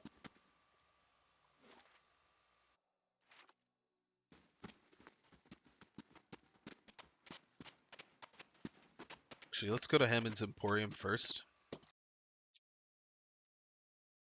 And see if we'll see what the town says, if they say anything at all about me saving Stalwart not once but twice.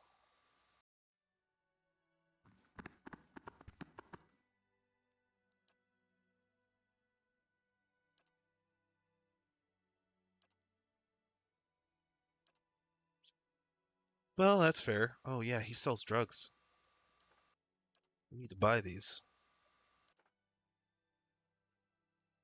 I like how drugs are just sold, no problem, no question about it, just sold everywhere.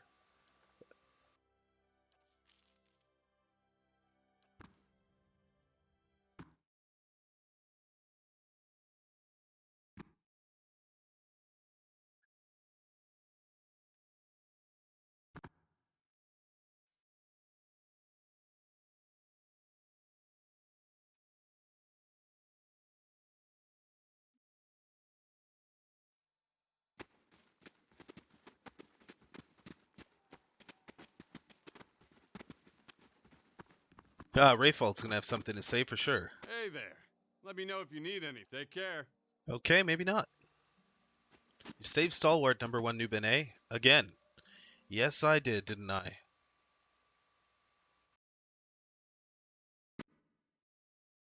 I am quite the savior. What is going on with the sounds in the game?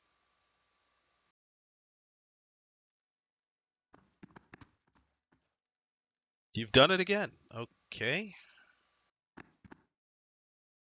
I don't think I'm gonna get anything special out of this. I guess we'll just rest and I'll restore my party to its original configuration, or the secondary configuration. Actually, screw it. Yeah, I don't even want to play those characters anyway. We'll just keep going with my Uber party.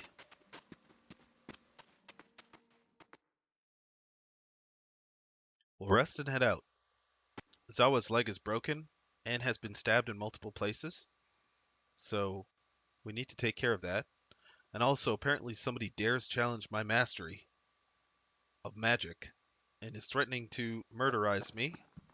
That cannot be allowed to stand, for I am the Archmage. Back to warm your hands, eh? What kind of top quality bear pelt?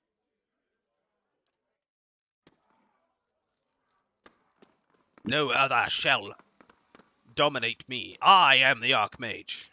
Me and me alone. It's I and I alone. Whatever. Okay, we'll put this away. This we'll keep.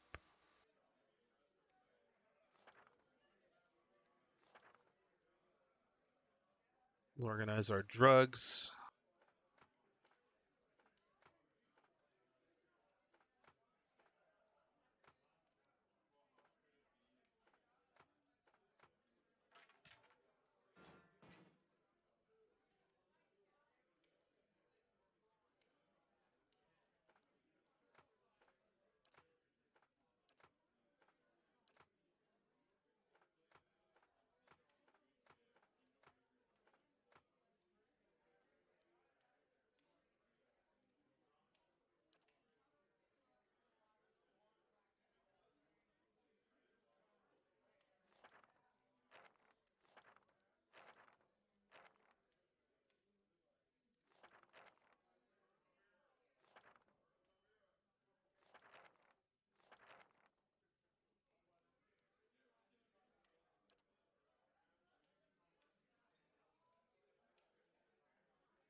Yeah, I think I'm gonna give that to you, Pelagina.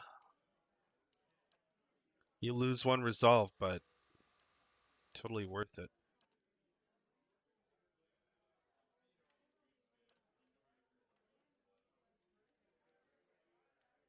Okay, we're good. I'm here.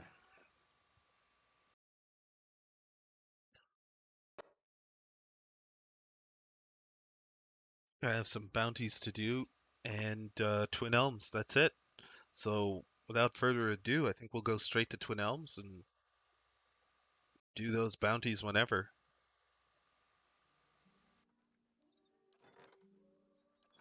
Quick double check will let us know if I'm right.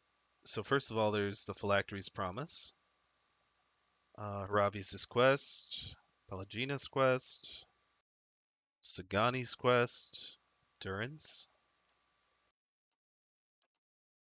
Twin Elms, task-wise, 3 bounties, and the sealed missive.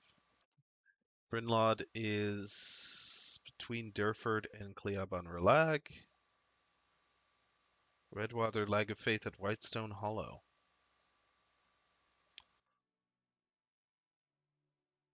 North Weald Cave. So I don't know where that is. Alright, so to Twin Elms it is.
Something seriously wrong with this game.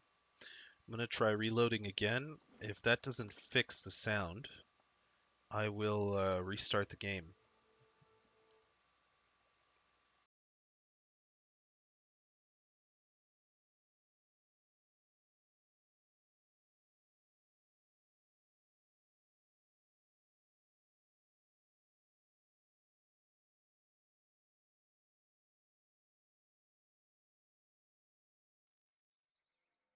Yes? Well, that fixed it. Eyes open. So weird. Alright, let's go return that letter to, what's his face?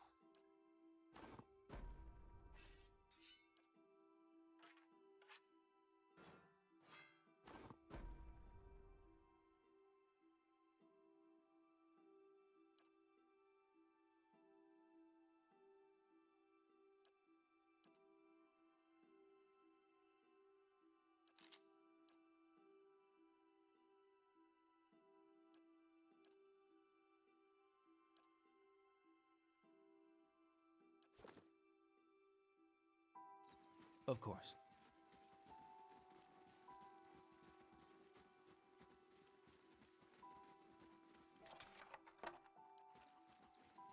Let's keep quiet.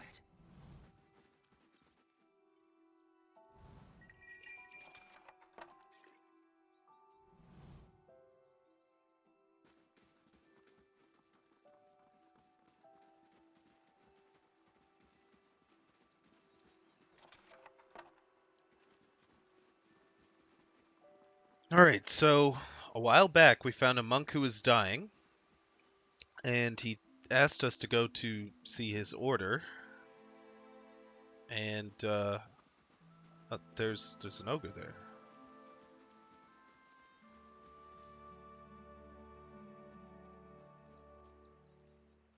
She'll pay.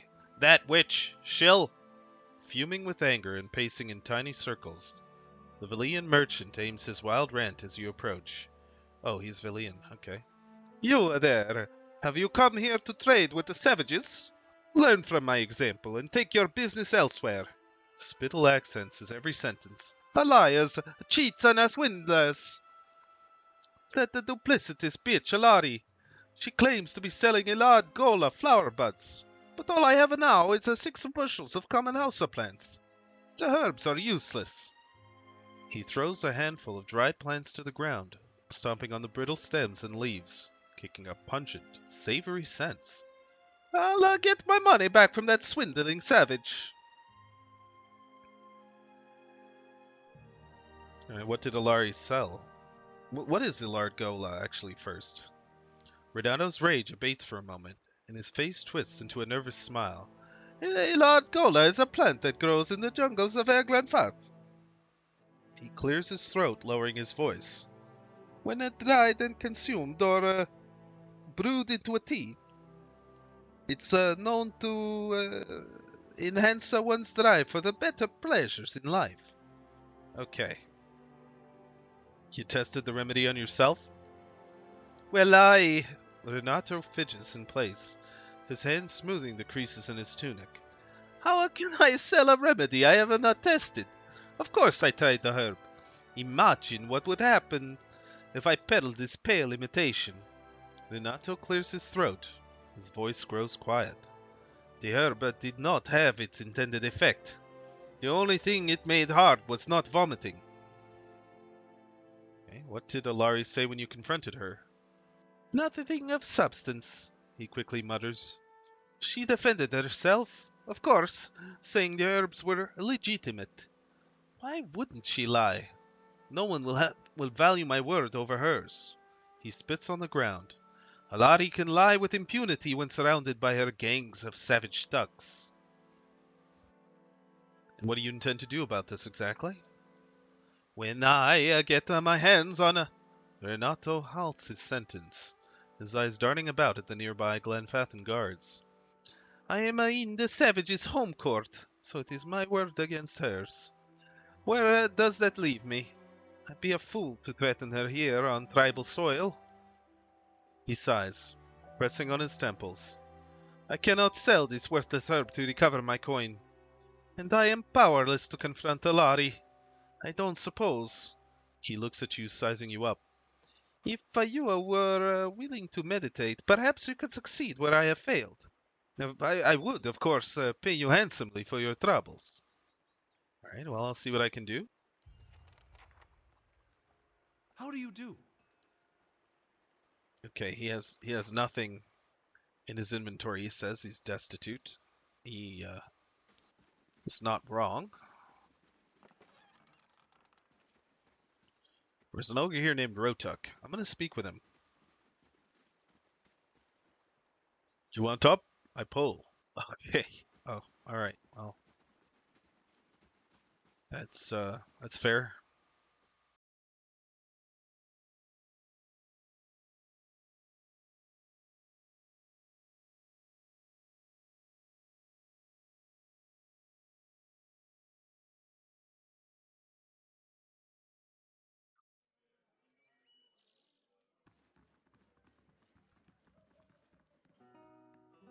I don't know why, but I'm getting some crazy deja vu.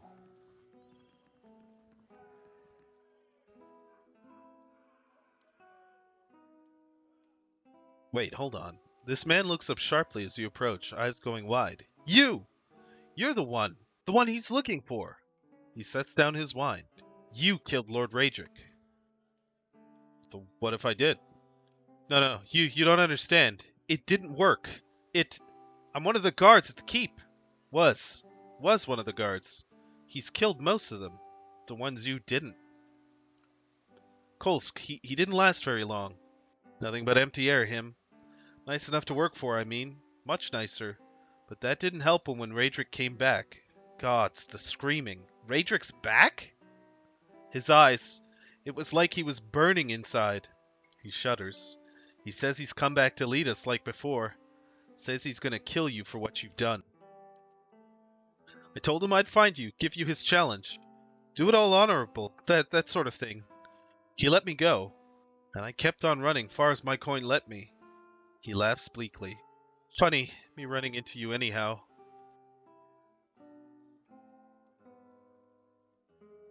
You mean I have a chance to kill him again? How can I refuse? Alright, well, perhaps I should seek him out. Yeah, sure. He'll love that, he will. Dying hasn't stopped him thinking himself noble, even when he's hurling poor Lendry off the wall. Me? I don't mean to go back there as long as I live. Figure I'll work here in Twin Elms somewhere, even if I have to guard some hut dwellers' goats or something. Till then, I plan to drink until I don't remember any of what happened. Good luck to you. There's something awful out there howling after your blood. Raedric's back?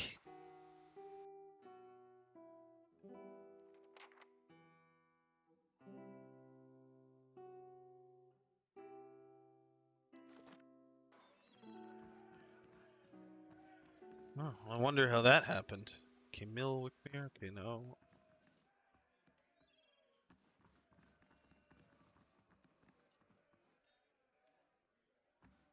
Hail, traveler. A middle-aged elven man stands behind the counter of the inn. He has a warm, open face and smiles pleasantly in greeting as you approach. Okay, it's just an innkeep. Alright.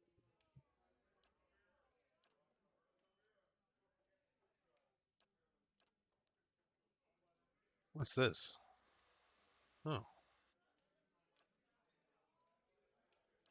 Not terrible, but not really what I need right now.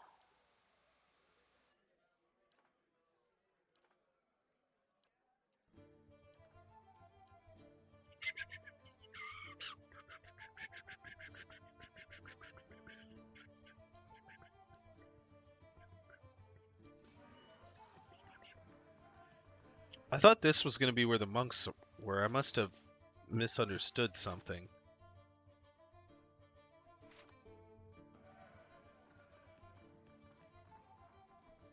No, no, here are the monks.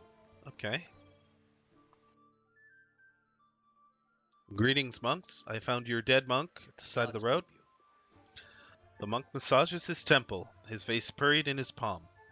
As you approach, he looks up. This room needs a proper door, he mutters. My brothers and I rented this space that we may have some measure of privacy in this foreign land. Perhaps you could find another room here in the inn?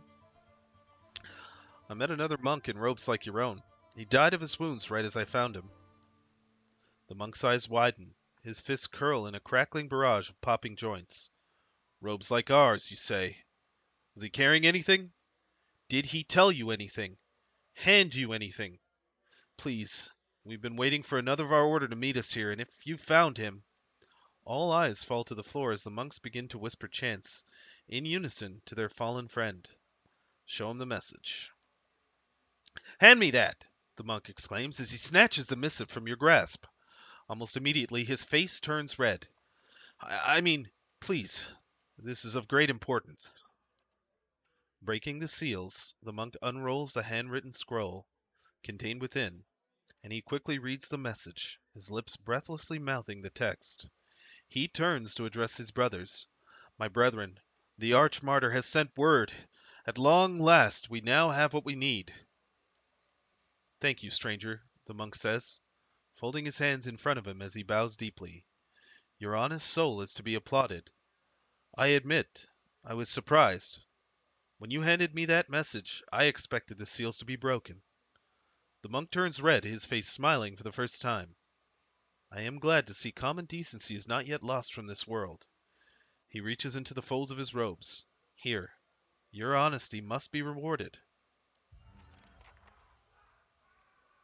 All right.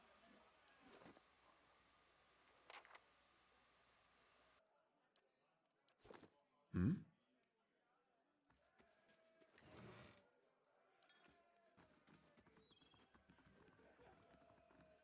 Well, that was easy. Let's see if there's anything else in this inn.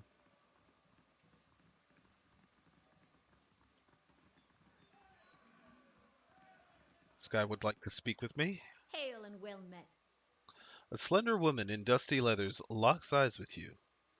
It's good to see someone from more Civilized lands around here. Her unkempt hair sprouts in wavy black tufts. Despite the fine features that sculpt her face, a cleft chin completes her boyish appearance. Learning firsthand the many shortcomings of Glenfathen hospitality. Her gloved hands come to rest on the pommel of a long estoc cinched low on her hip. I can almost forgive the hostility towards outsiders, but the temperate taverns and these watered-down drinks, inexcusable. I don't seem too forward, but I've heard of you. A sly smile carves a dimple on her cheek. You're famous among the dozens, and that makes us allies. She gives you a coquettish sideways glance. And allies, well, they help each other, do they not? Who are you? The woman pats the dust off her leggings and gives you an exaggerated curtsy. Where did I leave my ambassadorial manners? She flashes a mocking smile. I am Gwyneth. Pleasure to meet you. She lifts an eyebrow with a blushing smirk. For the time being, though, I'm just another Estramore minding her own business. What do you need? My friends have drawn some unwanted attention. Gwyneth looks to both sides, scanning for uninvited listeners. Glenfathen's scouts, and not just any mob of local zealots, the Fangs. She pauses to let the name settle in the air. The Fangs are a brutal, relentless bunch, eager to make an example of troublesome outsiders. As for why I need your help, her smile widens as she speaks. I need someone to warn the expedition that trouble is coming, and I need someone ready to fight if it comes to that. She taps her hand in the pommel of her estoc. With any luck, we'll reach my friends before the Fangs do. But if not, the Fangs have a reputation to uphold, so this might require spilling blood. Tell me about your expedition. I'd like to think we're on a mission of reclamation. Gwyneth darts a shrewd smile. It is said that our armies left behind many valuables in their hasty retreat from our Glanfath at the end of the War of the Black Trees. So the way I see it, we're simply gathering up what our ancestors left behind. I doubt the Glenfathens agree with me on this, she adds with a dimpled grin. My expedition set out from Defiance Bay, headed directly east across into Glenfathen lands. I split off once we arrived at the Vale, a natural frontier between our nations. The plan was for me to keep my eyes on Glenfathens while the main group scoured the target area. For days, we eluded them. She walked her fingers over the back of her leather glove, leaving a trail on its dusty surface. But the Fangs got wise to our presence. Your friends are trespassing. By local custom, they're criminals. Gwyneth frowns and blinks at you several times. You'll forgive me if I'm not sympathetic with face painters and their barbaric laws. I'm not pretending that what we're doing is noble. I just don't believe trespassing is a crime that warrants execution. Okay, and what did your friends do to draw attention to the Fangs? Just setting foot in our Glenfeth is a good way to offend the tribes. I don't know how they picked up on our trail. I suspect one of our newer scouts didn't cover his tracks well enough. When I spotted the Fangs, they were retracing a path the expedition had taken days before. What are you doing here instead of with them? Her posture stiffens at the question. It was my turn to handle far patrol. I spotted the Fangs on my trek back to camp. I knew that rejoining the main group would risk leading the enemy right back to the expedition. I know the woods, and I know how to stay quiet, but I didn't want to stake my friends' lives on my ability to sneak past expert hunters like the Fangs. They noticed me warning my friends. We'd have been overrun. Gwyneth tilts her head to the side and points to you with a grin. But if they notice you and I, well, at least then we can scare them off, or put up a good fight. Okay, I'll help you. Gwyneth smiles with an overt display of dimples. Excellent! I knew I could count on you. She leans in and whispers. Assuming the Fangs didn't already get them, my friends should now be at or around the Pilgrim's Trail in the Northweald. The plan was to camp along a trail leading to the Temple of Hylia. Find my comrades, warn them the Fangs are coming, and help them clear out the forest. I'll head out first on my own to see if I can't lead the Fangs astray and buy us some time. She pulls her estoc a few inches out of its scabbard and cracks a smile. If the gods are with us, we won't have to draw steel. Should it come to that, I'm glad you're on our side.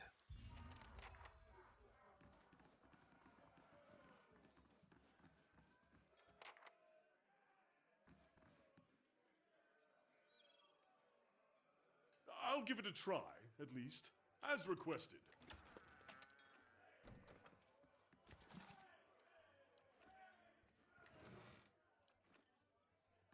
Okay.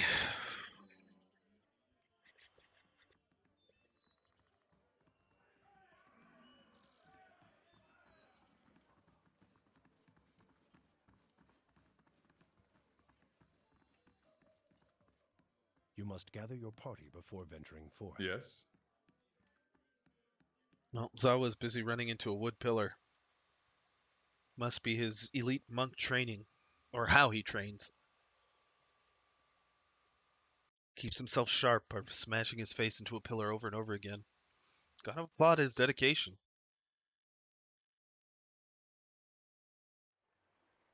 Hmm?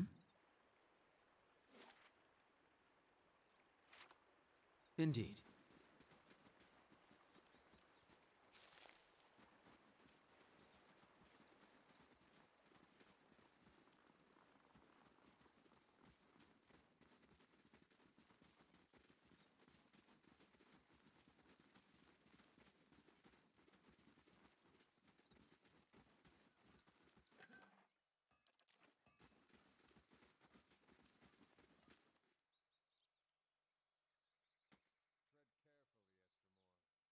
Guard places his spear between you and the path that leads beyond the gates. Still, Estremor. The rest of the city is forbidden, except by order of one of the Anamphata. Trespassing in Twin Elms is punishable by death. Okay. Yeah, I already know that. I wasn't intending on doing so.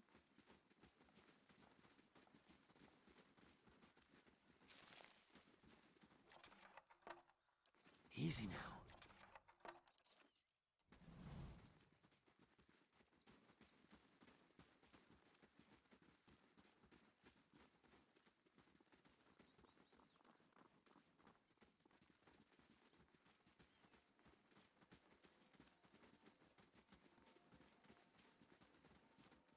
They're just going to tell me the same thing.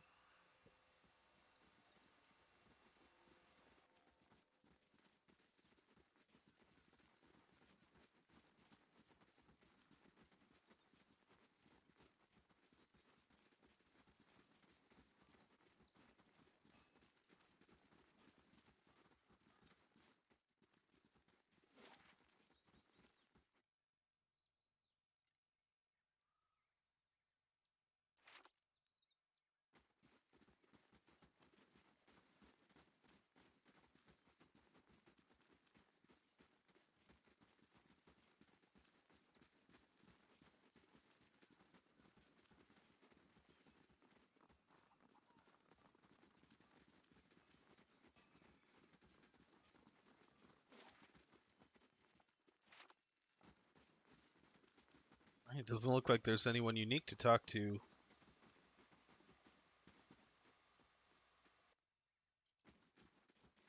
around here. So let's just go straight into the Passage of the Six. I don't know if I should be running into Glenfath and Holmes. Probably not a good idea.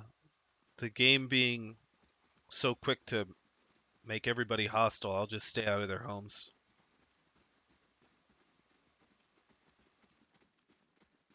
Double What? check to see if Durance has anything new to say. If doubts and No I suspect. and no. I'm here.